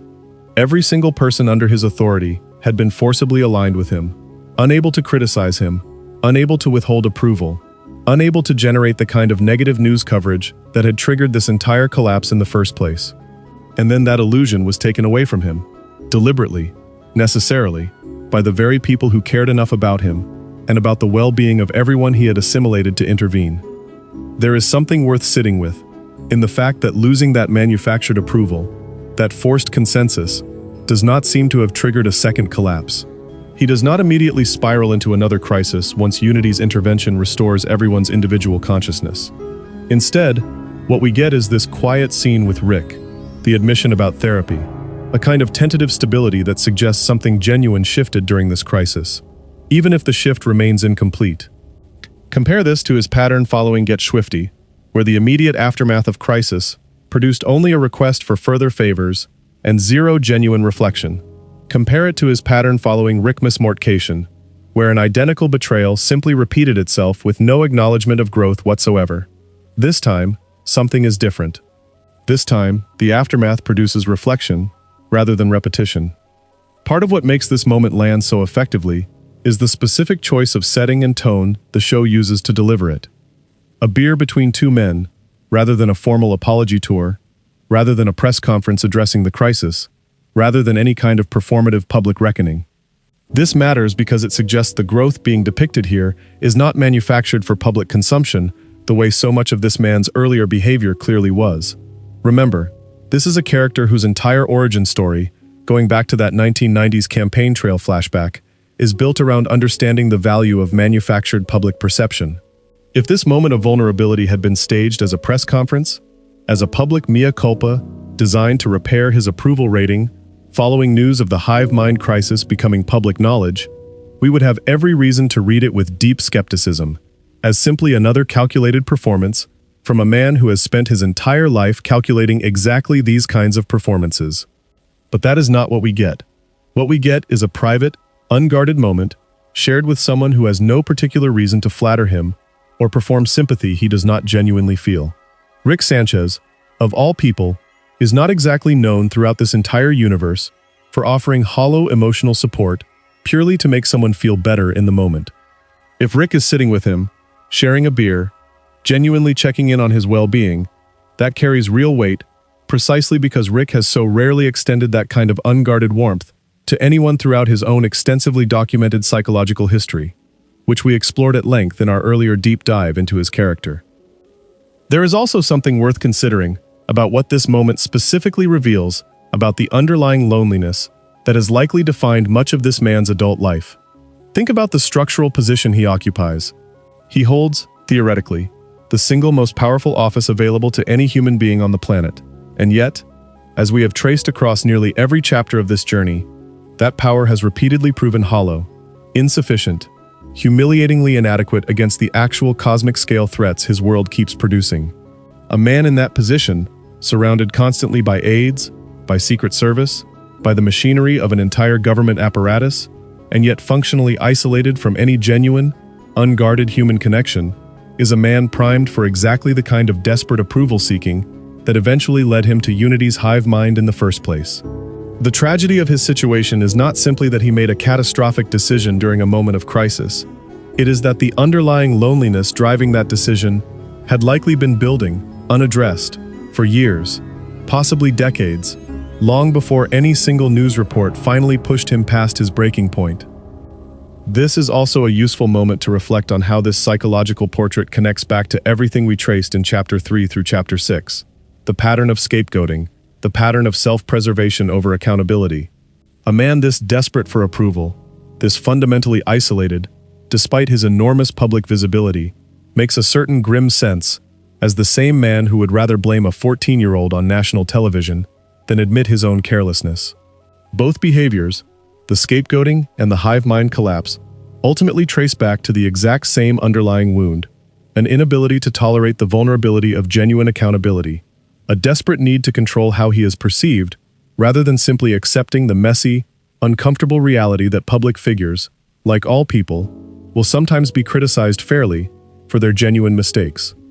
What this quiet chapter offers us, more than anything else, is a moment of pause before this man's story eventually moves toward greater self-definition, toward finally claiming his own name, toward the beginnings of a genuine apology tour that we will cover in detail later in this journey. It shows us that change, when it does eventually come for a person this deeply entrenched in decades of self-protective patterns, rarely arrives as a single dramatic transformation. It arrives, instead, in small, quiet, almost invisible moments. A beer shared with someone he has spent years, both needing and resenting. A tentative admission that maybe, just maybe, the problem was never really about approval ratings, or news coverage, or manufactured optics at all. Maybe the problem was always something much smaller, much more human, much harder to fix than any policy solution or political maneuver could ever address. Chapter 12. Now let's turn our attention to something almost linguistic in nature, something easy to overlook if you are not specifically tracking it, but genuinely significant once you understand the full weight of everything we have covered so far. For years, across every single episode we have discussed in this journey, This man exists in the show's dialogue, and credits purely as the president. Not a name, a title, a function, a role stripped entirely of individual identity, exactly as we discussed back in Chapter 1, when we first examined his deliberately unstable, constantly shifting early design. That changes, finally, in Season 5, Episode 6, when a news report within the show itself refers to him, for the very first time in the character's entire history, as President Curtis. This is not a moment given enormous dramatic weight within its original episode. It arrives almost incidentally, delivered through the mundane, background texture of a news broadcast, rather than through any kind of deliberate, spotlighted character moment. And yet, looking back on this detail now, with the full context of everything that eventually follows, it represents an enormously important turning point in how the show relates to this character. Think about what it means for a character to exist for years purely as a title, before finally receiving a name, and think about how that timeline lines up with everything we have traced across this journey so far. He remains nameless throughout Get Swifty, throughout the original lightsaber scandal, throughout Thanksploitation, throughout the second lightsaber betrayal in Rickmas Mortcation, throughout the open political warfare of Rick and Morty date, throughout even the beginning of his relationship with Dr. Wong and Air Force Wong. It is only after the hive mind crisis, only after that quiet beer shared with Rick, only after that first tentative admission about needing therapy, that the show finally begins to treat him as someone worth naming. This sequencing is unlikely to be entirely coincidental, even if we cannot know with certainty exactly how deliberate the writers were being about the symbolic weight of this timing.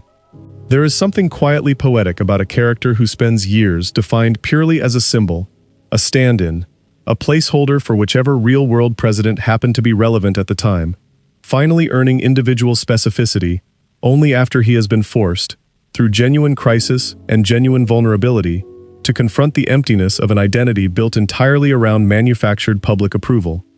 The name arrives only after the character has, in some small way, started to become someone worth naming. It's worth pausing on the actual name itself, too, because names carry their own kind of meaning within storytelling, even when a show is not being especially deliberate about etymology.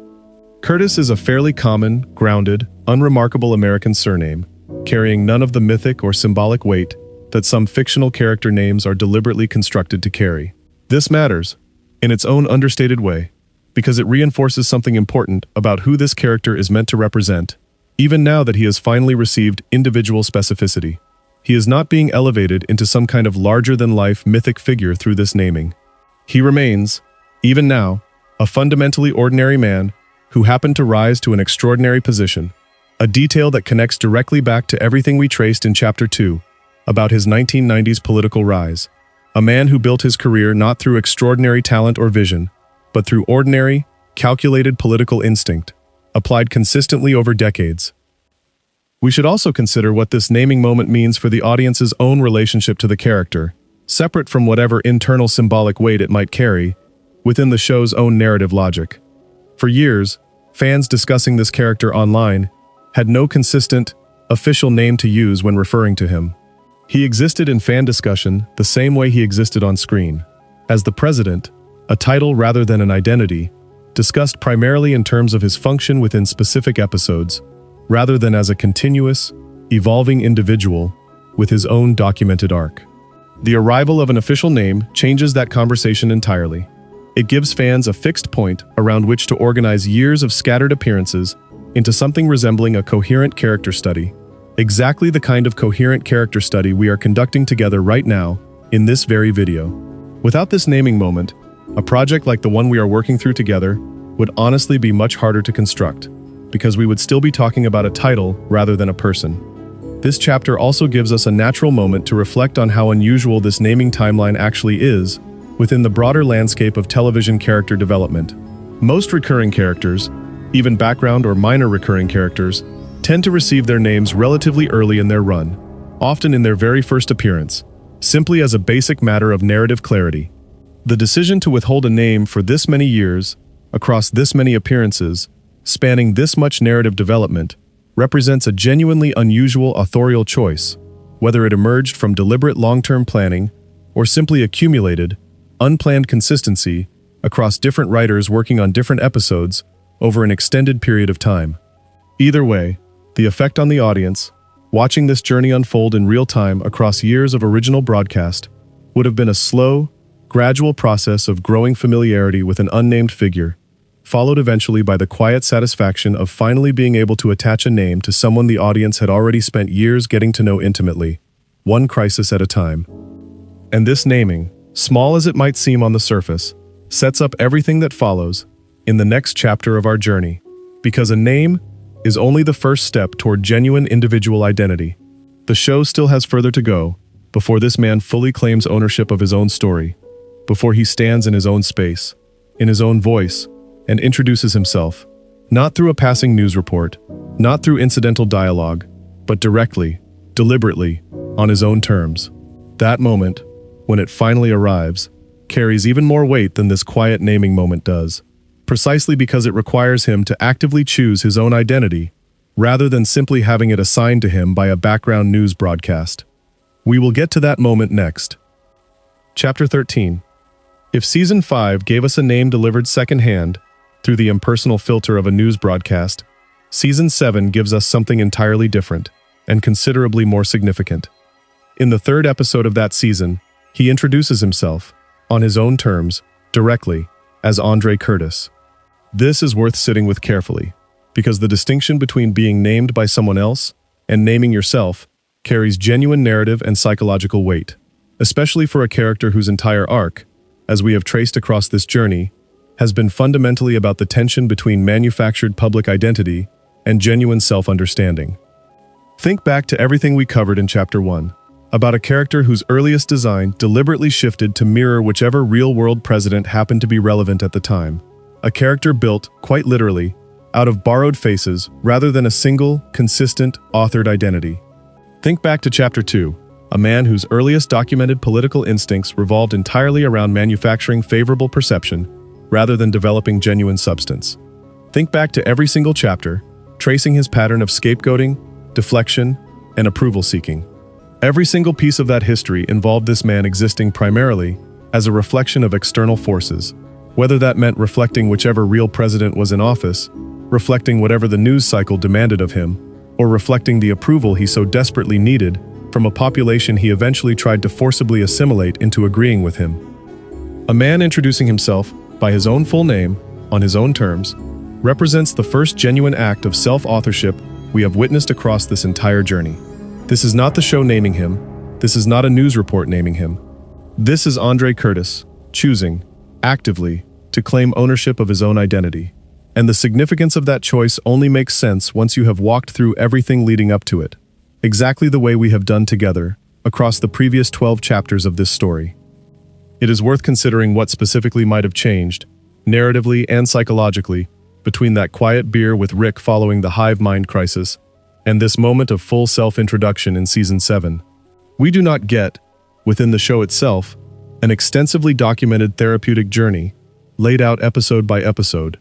Much of what happened in the interim likely occurred off-screen, in the gaps between episodes, in the accumulated small moments of growth that television shows rarely have the runtime to fully document in real time. But we can reasonably infer, based purely on the trajectory we have traced, that something in the intervening period allowed this man to move from a place of tentative, private openness about needing help toward a place of genuine, public confidence in his own individual identity. This distinction between private admission and public self-assertion matters enormously for understanding the actual shape of psychological growth as this show chooses to depict it. Real growth, the kind that actually sticks, rather than the kind that gets performed once for dramatic effect and then abandoned, tends to move through exactly this kind of progression. It starts small, private, uncertain. A quiet admission shared only with someone you trust. Exactly like that beer with Rick.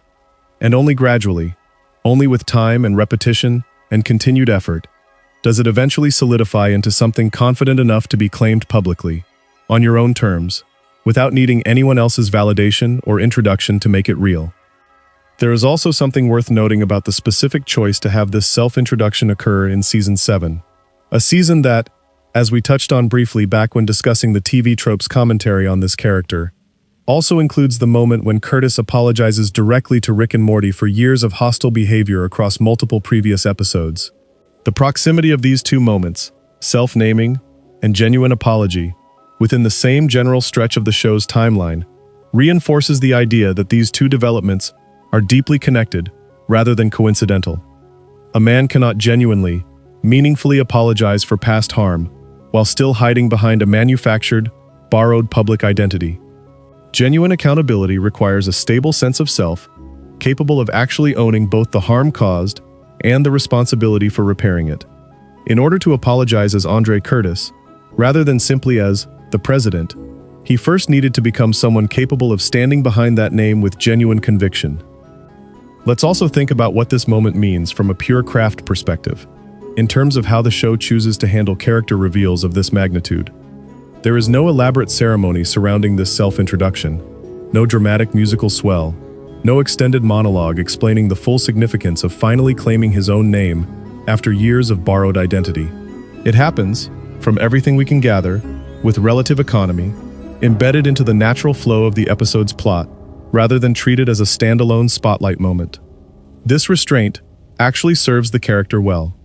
A show that had spent years building this man's identity around manufactured spectacle, around press conferences and national broadcasts, and desperate hive mind assimilation schemes, choosing instead to deliver his most genuine moment of self-actualization with quiet, understated confidence, reinforces exactly the kind of authentic growth this arc has been building toward. The performance is gone. What remains, finally, is simply a man, saying his own name, because it is his. This chapter of his story also matters enormously for setting up everything that eventually leads to the President Curtis spin-off series itself, which we will explore in detail starting a few chapters from now.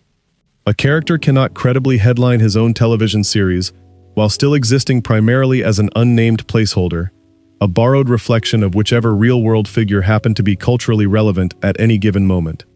The entire premise of a spin-off series depends on audiences accepting this character as someone with enough individual depth, enough specific identity, enough documented personal history to sustain sole narrative focus across an entire season of episodes. Season 7's self-introduction is, in retrospect, the moment the show finally, definitively establishes that this character has become exactly that kind of figure, someone substantial enough to eventually carry his own story, on his own name, without needing Rick Sanchez's shadow to define him. Chapter 14. Now let's walk through the apology itself in full detail, because this moment, which occurs at the Smith residence and gets explicitly documented within the pilot episode of the President Curtis spin-off series, functions as a kind of formal closing statement on everything we have traced across the first 13 chapters of this journey. This is the moment where accumulated years of documented harm finally receive direct, specific, named acknowledgement, rather than simply fading into the background the way most of this man's past mistakes historically have. The apology specifically references 4 separate incidents, and it is worth naming each of them clearly, because the specificity here matters enormously. He apologizes for his conduct during the Rick and Morty date, which we covered in Chapter 7, the episode defined by open political warfare and impeachment scheming against Rick. He apologizes for his conduct during Rick and Morty's Thanksploitation Spectacular, which we covered in Chapter 5, connected to the larger Gobbler conspiracy that had apparently been targeting the administration for far longer than anyone initially realized.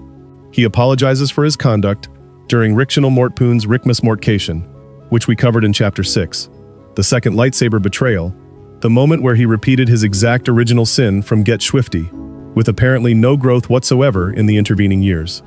And he apologizes for his conduct during Air Force Wong, which we covered in Chapter 8, an episode that, on the surface, seemed to represent genuine progress in his relationship with Rick, but which apparently still contained enough problematic behavior on his part to warrant inclusion in this formal reckoning. That last inclusion is worth sitting with for a moment, because it complicates the relatively straightforward narrative of growth we might otherwise want to construct across this journey. We spent an entire chapter, Chapter 8, discussing how Air Force Wong represented a meaningful turning point, a moment of genuine collaboration, and even romantic vulnerability that stood in real contrast to the hostility of Rick and Morty date. And yet, apparently, whatever specific conduct is being referenced within that apology suggests that even this relatively positive episode contained elements significant enough to require direct accountability years later. This tells us something important about how we should read the entirety of this man's documented history. Growth in this arc is not a clean, linear progression from villain to hero. It is messy, uneven, full of moments that looked like progress at the time, but which, viewed retrospectively through the lens of genuine accountability, still required real acknowledgement and repair. What makes this apology sequence genuinely significant, rather than simply another performed gesture from a man we have already watched perform countless calculated gestures throughout this entire journey, is the specific detail we can trace back to chapters 12 and 13. This apology arrives only after he has already claimed his own name, only after he has already demonstrated, through that quiet private admission about therapy back in chapter 11, a genuine willingness to sit with his own accountability, rather than simply deflecting it. The sequencing matters. If this apology had arrived earlier in the timeline, immediately following the hive mind crisis, for example, before any of the subsequent character work establishing his self-naming and growing self-awareness, we would have every reason to be skeptical of its sincerity, to read it as simply another calculated political maneuver designed to manage optics following a scandal, exactly the kind of behavior we watched him engage in repeatedly across the earlier chapters of this journey. But arriving where it does, embedded within the broader context of a man who has spent the intervening years apparently doing the harder, quieter work of genuine self-reflection, this apology reads differently. It reads as the natural culmination of everything we have already traced, rather than as an isolated, convenient gesture disconnected from any real underlying growth. This is what makes character arcs actually satisfying to track across long-form storytelling, the sense that later moments genuinely build on earlier ones, that nothing arrives out of nowhere, that every piece of documented behavior, good and bad, contributes to a coherent, legible portrait of a person changing, slowly, imperfectly, over an extended period of time. It is also worth noting the setting of this apology, the Smith residence itself, the exact same location where, back in chapter 4, he once asked Rick for a new White House and asked Morty for a taxi ride, mere moments after publicly humiliating that same boy on national television. Returning to that exact location, years later, specifically to offer genuine accountability, rather than to extract further favors, represents a kind of narrative full circle that television writers clearly understood the weight of when constructing this sequence. The Smith Garage has functioned, across this entire journey, as a kind of recurring site of reckoning for this character, the place where his failures have most consistently been exposed, and where, eventually, his growth finally gets formally acknowledged as well. We should also think about what it means for Morty specifically to receive this apology, given everything we traced back in chapters 3 and 6, about the specific harm done to him through repeated public scapegoating. Morty was the primary victim of this man's worst documented behavior, blamed publicly, twice, for mistakes that were never his responsibility. An apology delivered at the Smith residence, in front of the entire family, addressing incidents that specifically involved harming Morty, carries a weight that a purely private, one-on-one apology to Rick alone never could have carried. This is accountability delivered in front of the people most directly affected by the original harm, which is precisely what genuine accountability requires in order to actually mean something, rather than simply functioning as private catharsis for the person doing the apologizing. Whether this apology fully repairs years of documented harm is, honestly, a fair question to sit with, rather than simply accept at face value. Apologies, even genuine ones, do not automatically erase the lived impact of past behavior. Morty still experienced the trauma of being publicly blamed on national television, twice, regardless of whether the person responsible eventually grows enough to apologize for it years later. But within the specific moral logic of this show, which has always been more interested in messy, incomplete human growth than in tidy moral resolution, this apology represents something genuinely meaningful nonetheless, the closing of one major chapter in this man's story, and the opening of an entirely new one, a chapter defined not by his relationship to Rick and Morty at all, but by his own individual story, finally centered entirely on himself, which brings us to the origins of the President Curtis spin-off series itself. Chapter 15. Let's step outside the show's internal fiction for a moment, and talk about how this character's journey translated into an actual, real-world production decision. Because the story of how President Curtis went from recurring background gag to full spin-off series carries its own kind of narrative arc, one that mirrors, in interesting ways, the character's own internal journey from anonymous placeholder to fully realized individual. The announcement itself came on July 25, 2025, during the Rick and Morty Season 8 panel at San Diego Comic-Con, and the reveal included a genuine surprise appearance from Keith David himself, the actor who had been voicing this character in the background of the main show for over a decade at that point. Think about what it means for a voice actor, having spent more than 10 years bringing life to a recurring, initially unnamed background figure, to suddenly find himself standing on a convention stage as the confirmed lead of an entire new series built around that same character. This is, in its own way, a genuine underdog story, playing out at the level of actual television production, one that echoes the in-universe journey we have spent this entire video tracing. Keith David's own comments about the project, shared during interviews around the announcement, give us some real insight into how the creative team approached building out this character into someone capable of sustaining an entire series. He specifically praised the intelligence behind Dan Harmon's approach to comedy, noting that his ideal version of comedy is not simply slapstick for its own sake, but comedy that gives audiences something to genuinely think about, alongside something to laugh at. This philosophy tracks precisely with everything we have traced across this entire journey. Every major moment in this character's arc, from the lightsaber scandal, to the hive mind collapse, to the eventual apology tour, functions simultaneously as comedic material and as genuine, substantive character psychology. Exactly the kind of layered approach David is describing. The casting choices surrounding him also deserve real attention here. Stephanie Beatrice was brought on to voice Ro Banks, established as Curtis's new chief of staff, a character we will explore in much greater detail in a later chapter, and Jim Rash was cast as Special Agent Francis O'Doyle, another character central to the new series that we will unpack fully once we reach that portion of this journey. Both actors bring an established comedic pedigree to their roles, and their addition to this world signals something important about the scale of ambition behind this project.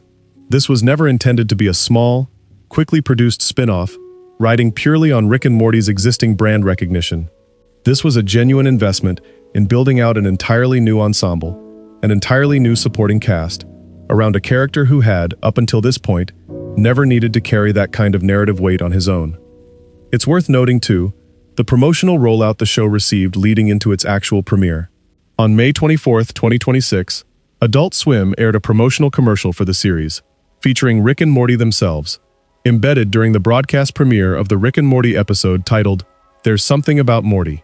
This kind of direct crossover promotion tells you something important about how the network understood the relationship between these two properties.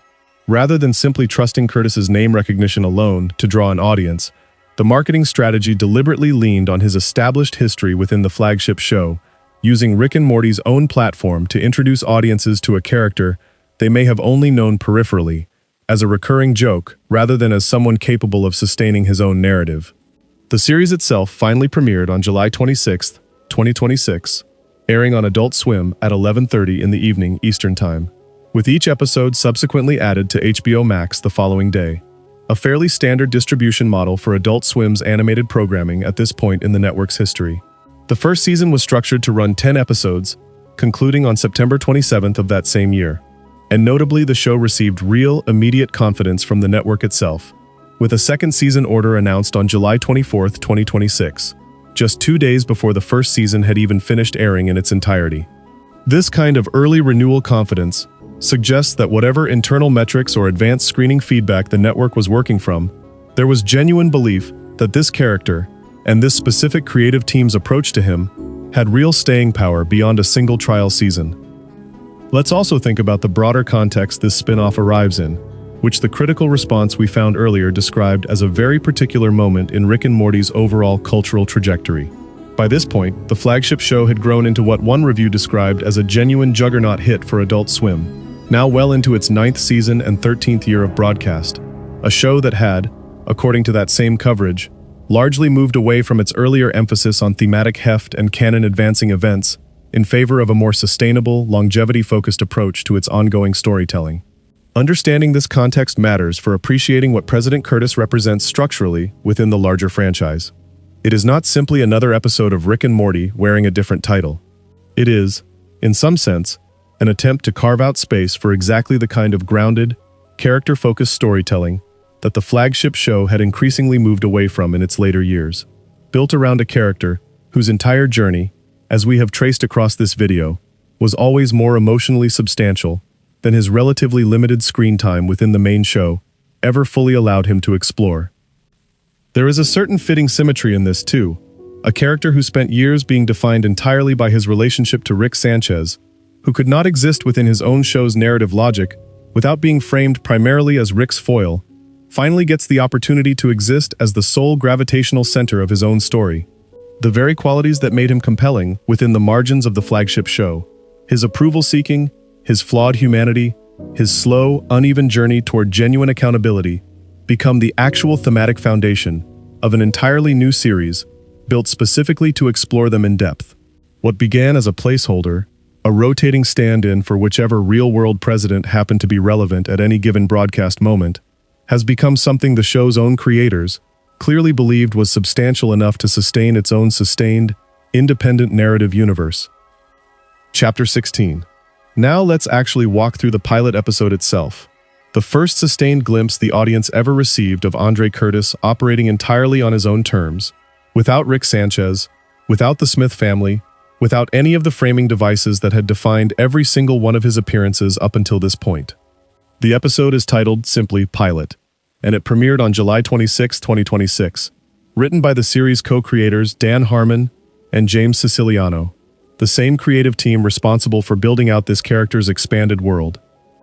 The central plot of this premiere episode involves President Andre Curtis going head-to-head with the CIA over possession of a secret tape, a conflict that ultimately forces him to confront deep secrets of his own, secrets that connect directly back to a conspiracy involving President John F. Kennedy and the Apollo 11 moon landing. This is, on its surface, an enormously ambitious premise for a series premiere, weaving together real-world conspiracy theory mythology, historical presidential intrigue, and the established science fiction absurdity of the Rick and Morty universe. All filtered through a character we have spent this entire journey watching grow, from an unnamed placeholder into someone finally capable of carrying this kind of narrative weight on his own. Let's think about why this specific kind of plot makes sense as the vehicle for Curtis's first true solo story.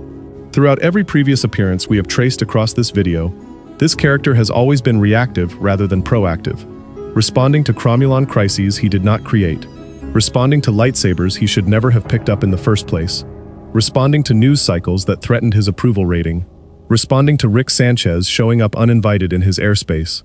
A moon landing conspiracy involving deep historical secrets forces him, for what might genuinely be the first time in his entire documented history, into a position of active investigation rather than passive crisis management. He is not simply trying to survive this story. He is trying to uncover something, to actively pursue truth rather than simply manage optics, which represents a meaningful inversion of nearly everything we have traced about his character up until this exact moment. The episode also gives us our first real introduction to the two central figures who will define his new supporting cast going forward. Ro Banks, described within the episode itself as Curtis's new cyborgian chief of staff, attempts to follow him out of a scene early in the episode, only to be stopped by Special Agent Francis O'Doyle, established here as a half-leprechaun member of Curtis's security detail. We will dig much more deeply into both of these characters and what they represent for Curtis's development in a later chapter, but it is worth noting here how immediately the show establishes a genuinely unusual, genuinely distinctive supporting ensemble around him, one built from entirely new characters, rather than simply recycling figures already established within the flagship Rick and Morty show. There is also a genuinely important piece of retroactive lore confirmation buried within this pilot episode, one that connects directly back to everything we traced in Chapter 5 regarding Thanksploitation and the Doppelgobblers. The episode strongly hints, through the naming convention alone, that the Gobblers referenced within this new series are directly connected to the Doppelgobbler hybrids that first appeared in that earlier Rick and Morty holiday episode, suggesting these hybrid creatures were being deployed by a coordinated organization that had been targeting the White House for a sustained period of time, long before the Smith family's brief, isolated brush with them ever suggested a larger pattern existed. This is exactly the kind of long-form world-building payoff we discussed back in Chapter 5, a piece of connective tissue planted years earlier in an entirely different show, only now finally getting the context needed to reveal its full significance. The pilot also directly addresses the apology sequence we covered in detail in Chapter 14, explicitly confirming within its own dialogue that Curtis previously apologized to Rick and Morty at the Smith residence for his conduct across Rick Churi and Morty Date, Thanksploitation, Rick Mortcation, and Air Force Wong. This confirmation matters enormously for how we should understand the internal chronology and continuity connecting the flagship show to this new spin-off. The writers were not interested in simply launching a new series and hoping audiences would forget or ignore the character's messier history from the original show. They deliberately, explicitly, folded that history into the new series' own established canon, ensuring that everything we traced across the earlier chapters of this journey remains a documented, acknowledged part of who this character is, even now that he finally has his own show built specifically around him. We should also spend a moment on the specific detail revealed toward the end of this pilot episode, the confirmation that it was Curtis who was previously hinted at, yelling Semper Fi during his confrontation with Rick back in Rick and Morty date, which we discussed at length in Chapter 7. This pilot episode explicitly ties that earlier moment back to his confirmed history as a former United States Marine, closing the loop on a piece of characterization that had, up until this point, remained largely speculative, inferred, rather than officially confirmed. Getting this kind of explicit confirmation, delivered specifically within the context of his own dedicated series, rather than as a passing detail within the flagship show, feels appropriate, given everything we have traced about this character, finally being given the narrative space to properly explain and contextualize his own history on his own terms. The pilot closes with Curtis fielding difficult questions during a press briefing about a killing he committed, one that we will explore in complete detail in the next chapter, and it is worth noting how differently this episode frames his relationship to public accountability compared to everything we traced across the earlier chapters of this journey. He does not deflect. He does not scapegoat anyone else for this action. He owns it, publicly, directly, even while remaining characteristically dismissive of the political fallout it might generate for his approval ratings. This represents a genuinely significant evolution from the man we met blaming a 14-year-old for a falling lightsaber, and yet, as we will see in the next chapter, the specific nature of what he is owning up to raises its own complicated questions about what exactly this growth actually looks like once he finally has the confidence to stop hiding from consequences altogether. Chapter 17. Let's now sit fully with one of the most genuinely startling revelations to come out of this entire journey, the confirmation, delivered directly by Curtis himself during a White House press briefing, that he personally killed Paul Bunyan. Yes, that Paul Bunyan, the towering figure of American folklore, the axe-wielding lumberjack whose tall tales have been told to generations of American children as harmless, wholesome mythology. Except, according to the reveal delivered within the President Curtis pilot episode, that mythology was covering for something far darker, because the real Paul Bunyan, within this universe's version of events, had been using his fame and folkloric status to disguise a genuinely horrifying 30-year spree of murder and cannibalism. Let's slow down and actually absorb the scale of what is being described here, because it is easy to let a detail this absurd wash past as simply another one-off joke in a show built on absurdist premises.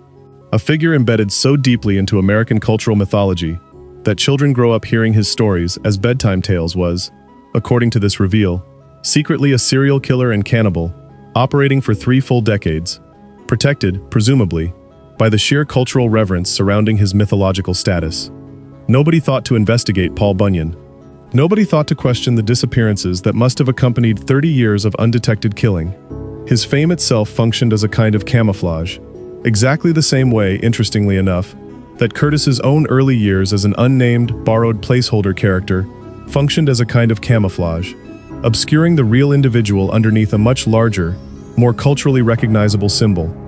Curtis's handling of this revelation tells us an enormous amount about how far his character has actually traveled since we first met him, blaming a child for a falling lightsaber. He does not attempt to hide this killing. He does not scapegoat anyone else for it.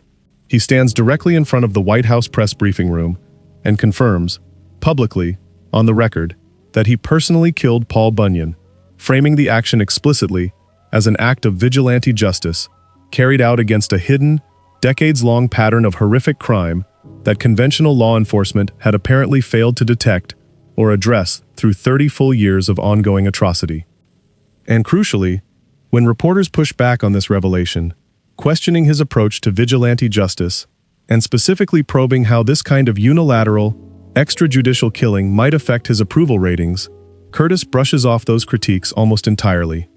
This detail deserves careful attention because it represents a genuinely fascinating evolution of the exact same underlying psychological pattern we traced all the way back in chapters 2 and 9, his historically obsessive relationship to public approval.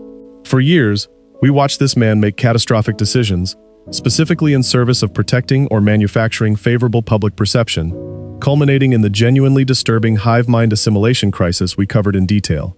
And now, confronted with a moment that could easily generate exactly the kind of hostile news coverage that once drove him to that breaking point, he simply does not seem to care in the same way anymore.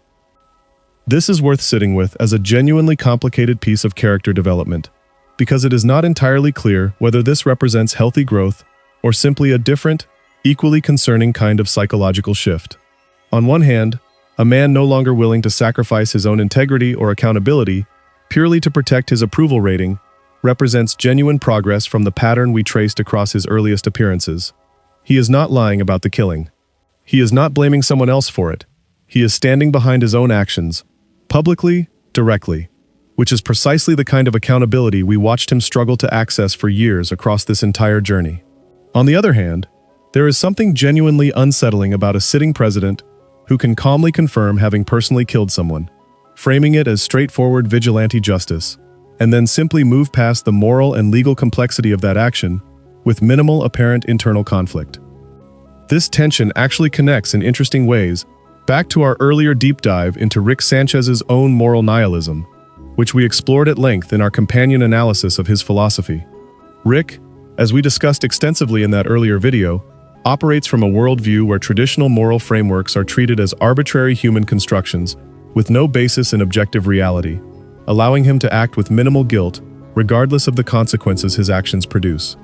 Watching Curtis handle the Paul Bunyan revelation with this same kind of calm, almost detached moral certainty raises an interesting question about whether years of proximity to Rick, years of surviving cosmic-scale crises that dwarf conventional human ethical frameworks, might have gradually reshaped his own relationship to moral accountability in ways that mirror, however imperfectly, some of Rick's own nihilistic detachment. It's also worth thinking about the specific choice of victim here, and what it means thematically for a series so deeply invested in interrogating the gap between manufactured American mythology and messier underlying reality. Paul Bunyan represents, in the most literal possible sense, an idealized, sanitized version of American identity, a folk hero embodying hard work, rugged individualism, and larger-than-life American exceptionalism, revealing that this exact figure was secretly concealing decades of horrific violence behind that mythology, fits perfectly within a series built around a man who spent years of his own life concealing his real identity behind a series of borrowed, manufactured public personas. Curtis killing Paul Bunyan can be read, if you want to lean into the show's clear interest in this kind of thematic layering, as one manufactured American mythology, finally confronting and dismantling another, a man who spent years learning the hard way about the dangers of hiding behind performed identity, taking direct action against a figure who had weaponized exactly that same kind of performed, mythologized identity to conceal genuine atrocity for 30 uninterrupted years. Whatever the deeper thematic reading, the practical effect of this reveal within the show's own narrative is clear. It establishes, immediately and unambiguously, that this new series intends to explore genuinely dark, morally complicated territory alongside its comedic elements, and it establishes Curtis himself as a far more willing to act, far more decisive, far more comfortable with direct consequence than the man we first met struggling to survive a Cromulon crisis back in Chapter 3. Whether that decisiveness represents genuine growth, or simply a different, equally concerning evolution of his relationship to power and accountability, is a question this new series, and its subsequent seasons, will presumably continue exploring in far greater depth than we currently have access to. Chapter 18. Let's now turn our full attention to the two new figures who define Curtis's inner circle throughout this new chapter of his life. Because understanding Roe Banks and Francis O'Doyle matters enormously for understanding what kind of leader, and what kind of man, Curtis has actually become, now that he finally has the narrative space to build a genuine, chosen support structure around himself, rather than simply reacting to whatever chaos Rick Sanchez happens to bring into his orbit. Roe Banks, voiced by Stephanie Beatrice, is introduced as Curtis's new chief of staff, and the show establishes her, right from the pilot episode, as part robot, gifted with what the material we uncovered describes as incredible technical and organizational skills. Think about what it means, symbolically, for Curtis to surround himself with someone whose core competency is precisely the kind of grounded, systematic, detail-oriented competence that his own administration has historically, catastrophically lacked. Every crisis we traced across the earlier chapters of this journey, the Cromulon disaster, the lightsaber scandals, the hive mind collapse, stemmed at least partially from a fundamental absence of careful, considered planning, a tendency toward reactive panic rather than structured problem-solving. Banks represents, in her very design and function, a corrective to exactly that historical weakness. But her introduction is not without immediate conflict, which tells us something important about how genuine this new administration's internal dynamics are meant to feel, compared to the more straightforwardly comedic government dysfunction we witnessed in Curtis's earlier appearances. According to the material documenting this series, Banks actually quits during the pilot episode itself, disgusted by what she perceives as Curtis's corruption, only to eventually reconsider and return to help him confront a larger conspiracy involving a cover-up on the moon. This near-immediate departure and eventual return matters, because it establishes Banks as someone with genuine moral standards of her own, someone unwilling to simply serve blindly, regardless of what she witnesses, which stands in sharp contrast to the kind of unquestioning institutional deference Curtis's earlier Pentagon aides displayed, all the way back in Chapter 3. What eventually brings Banks back into the fold is worth sitting with carefully, because it directly echoes the growth arc we have traced across this entire journey.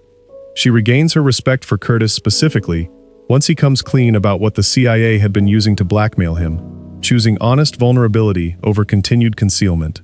This is, once again, the same underlying pattern we have watched slowly develop since the quiet beer scene with Rick back in Chapter 10. A man learning, gradually, that genuine honesty, even when it is uncomfortable, even when it risks exposing embarrassing or compromising information, tends to produce better outcomes and stronger relationships than the reflexive self-protection that defines so much of his earlier documented behavior. Banks leaving and returning is not simply a plot device to generate first-episode tension. It functions as a kind of test case, a smaller-scale demonstration of exactly the character growth this entire journey has been tracking, playing out now within the context of a brand-new relationship rather than his long-established, deeply complicated history with Rick. Francis O'Doyle, voiced by Jim Rash, brings an entirely different energy to Curtis's inner circle. Established as a special agent within Curtis's security detail, and described as possessing half-leprechaun blood that grants him access to abilities beyond conventional human security training, O'Doyle represents the kind of genuinely strange, genuinely specific world-building detail that this new series seems eager to lean into. This is not simply a generic Secret Service agent filling out a supporting cast. This is a character whose entire premise is built around exactly the kind of playful, unexpected mythological logic that has always defined the broader Rick and Morty universe, now redirected toward grounding Curtis's own more earthbound, terrestrial adventures rather than the cosmic, multiversal-scale threats that historically defined his crossover appearances in the flagship show. There is also a detail worth noting from the material we uncovered describing O'Doyle's role in the pilot, specifically his function stopping Banks from following Curtis out of a room during an early scene. This small, almost incidental piece of blocking tells us something about the internal hierarchy and dynamics of this new administration, a security detail willing to physically manage even senior staff members, presumably following Curtis's own direct instruction, which suggests a level of control and coordination within his inner circle that stands in fairly stark contrast to the chaotic, reactive government apparatus we witnessed throughout his earlier appearances in the original show. Taken together, Banks and O'Doyle represent something genuinely important about who Curtis has become by this point in his story. He is no longer simply surrounded by generic Pentagon aides, existing purely to react to whatever crisis the plot demands. He has built, deliberately, a specific, distinctive inner circle, each member bringing a genuinely unique skill set and a genuinely unique personal relationship to him, one built on technical competence and moral standards, the other built on unusual mythological capability and apparent personal loyalty.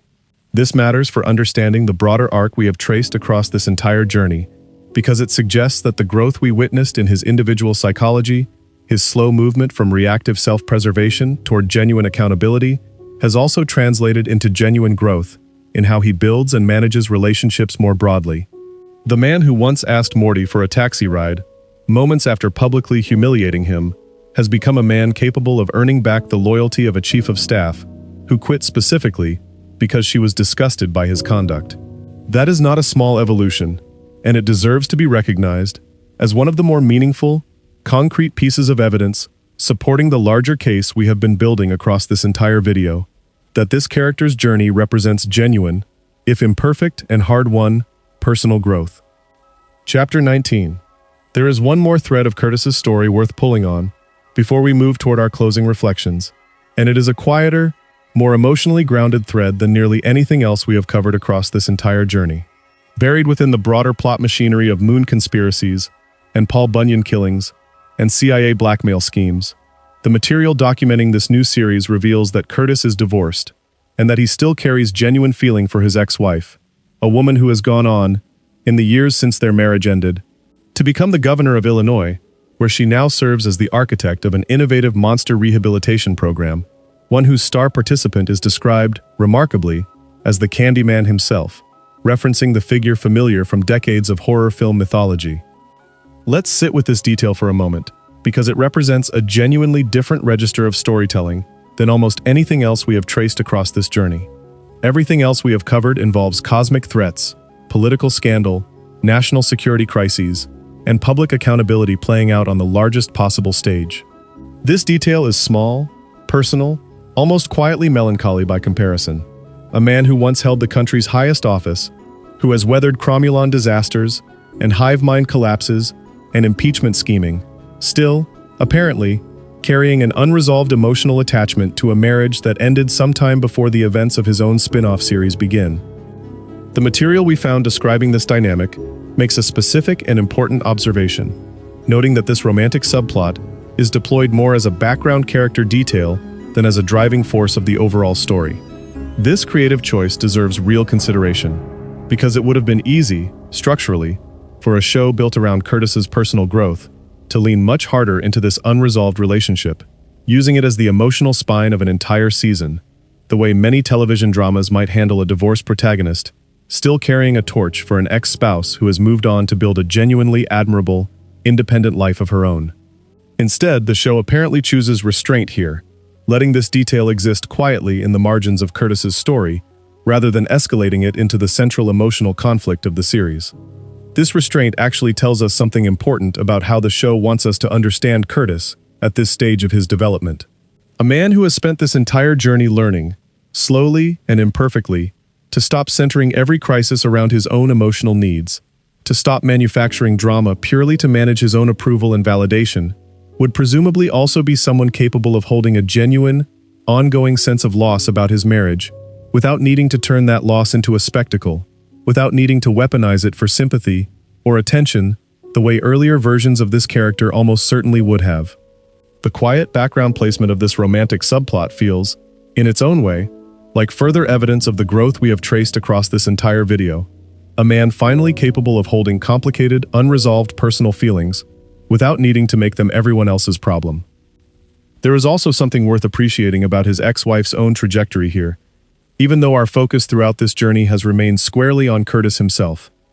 A woman who built an entire, independent political career after their marriage ended, rising to the governorship of an entire state, and who has apparently used that position to pioneer something as genuinely unusual and compassionate as a monster rehabilitation program, stands as an interesting contrast to Curtis's own path.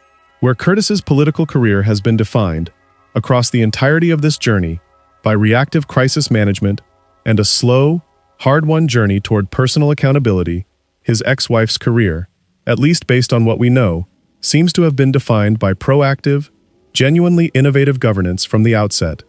This contrast is worth sitting with, because it suggests that whatever ultimately drove their marriage apart, it was not necessarily a difference in competence or ambition, but perhaps something closer to the kind of fundamental psychological patterns we have spent this entire journey tracing in Curtis specifically, patterns that likely made him a genuinely difficult partner to build a stable, lasting relationship alongside, regardless of how much genuine affection existed between them.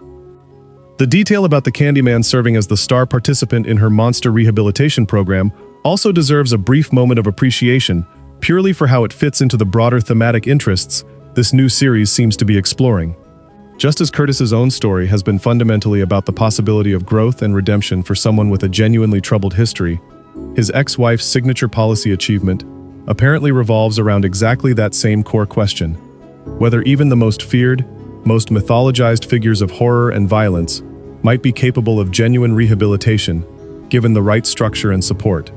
Whether this parallel is intentional on the part of the writers, or simply an interesting thematic coincidence, it reinforces something important about the emotional architecture underlying this entire spin-off series: a genuine, sustained interest in exploring whether people, and apparently monsters too, can actually change for the better given enough time, enough support, and enough willingness to do the difficult internal work that real change always requires. This quiet, background thread also serves an important structural purpose as we move toward the final chapter of our own journey together.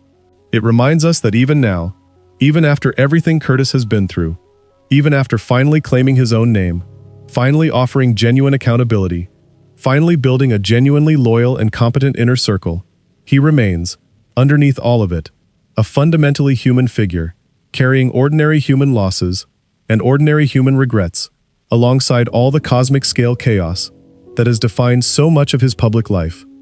That grounded humanity, more than any single dramatic crisis or triumphant character beat, might be the most important thing this entire journey has ultimately revealed about who Andre Curtis really is. Chapter 20. We have now traveled the full distance of this man's story, from an unnamed figure standing in for whichever real president happened to be relevant at the time, all the way through to a man finally standing in his own Oval Office, in his own television series, confirming his own killings on his own terms, surrounded by an inner circle he built, and nearly lost and rebuilt through honesty rather than deflection. It is worth taking these final few minutes together to sit quietly with everything this journey has actually shown us, before we let this story rest. Start back where we started, with a character deliberately designed without a fixed identity, his likeness shifting across Obama, across Trump, across Romney, existing purely as a floating vessel for whatever the show needed him to represent about the American presidency at any given cultural moment. There is something almost philosophically rich in beginning a person's story that way, with total absence of self, because it means everything that follows, every single choice this man makes across the many years and many crises we have traced together, becomes part of a slow, difficult process of a person assembling an actual identity out of what began as nothing more than borrowed faces and inherited expectations. Think about the accumulated weight of everything we watched him do wrong. The lightsaber, dropped carelessly, blamed publicly on a child who did nothing to deserve it. The exact same betrayal, repeated, years later, with apparently no lesson learned in between. The open political warfare against a man who had, whatever his flaws, repeatedly saved this administration and this planet from disasters no conventional government resource could have handled alone. The catastrophic hive mind collapse, an act of genuine mass psychological violation, driven not by calculated villainy, but by a desperate, lifelong hunger for approval, finally reaching its absolute breaking point. These are not small mistakes. These are the kind of documented failures that, in a less patient, less character-focused piece of storytelling, would simply define a character permanently, would mark him forever as a punchline, as a symbol of institutional incompetence and moral cowardice, with nothing more interesting to say about him. And yet, watch what happens next. Watch a quiet beer shared with a man who has every reason not to extend that kind of grace. Watch a tentative admission about needing therapy, offered without an audience, without cameras, without any calculated political benefit attached to the confession. Watch a name, finally claimed, first through a passing news report, and then, more importantly, through his own direct voice, introducing himself on his own terms. Watch an apology, delivered specifically, by name, for specific documented harms, offered at the exact location where so much of that harm originally occurred. Watch a chief of staff walk away in disgust, and then choose to return, not because Curtis performed contrition, but because he finally offered genuine, uncomfortable honesty instead of continued concealment. This is what growth actually looks like, in fiction and, honestly, in real human life as well. It is rarely a single dramatic turning point, a clean before and after, separated by one transformative moment. It is closer to what we have traced across these 20 chapters, an accumulation of small, imperfect steps, some of them barely visible in the moment they happen, gradually shifting the underlying pattern of a person's choices until, eventually, looking back across the full distance traveled, you can finally see how far they have actually come. There is also something worth reflecting on regarding what this character's entire arc suggests about power, and about the specific, particular loneliness of holding institutional authority in a universe as vast and indifferent as the one Rick and Morty has built. We spent significant time in this journey considering how hollow, how repeatedly humiliated, the presidency itself proves to be across nearly every early appearance of this character. The most powerful office available to any human being on Earth turns out, again and again, to be nearly meaningless against the actual scale of threats this universe produces.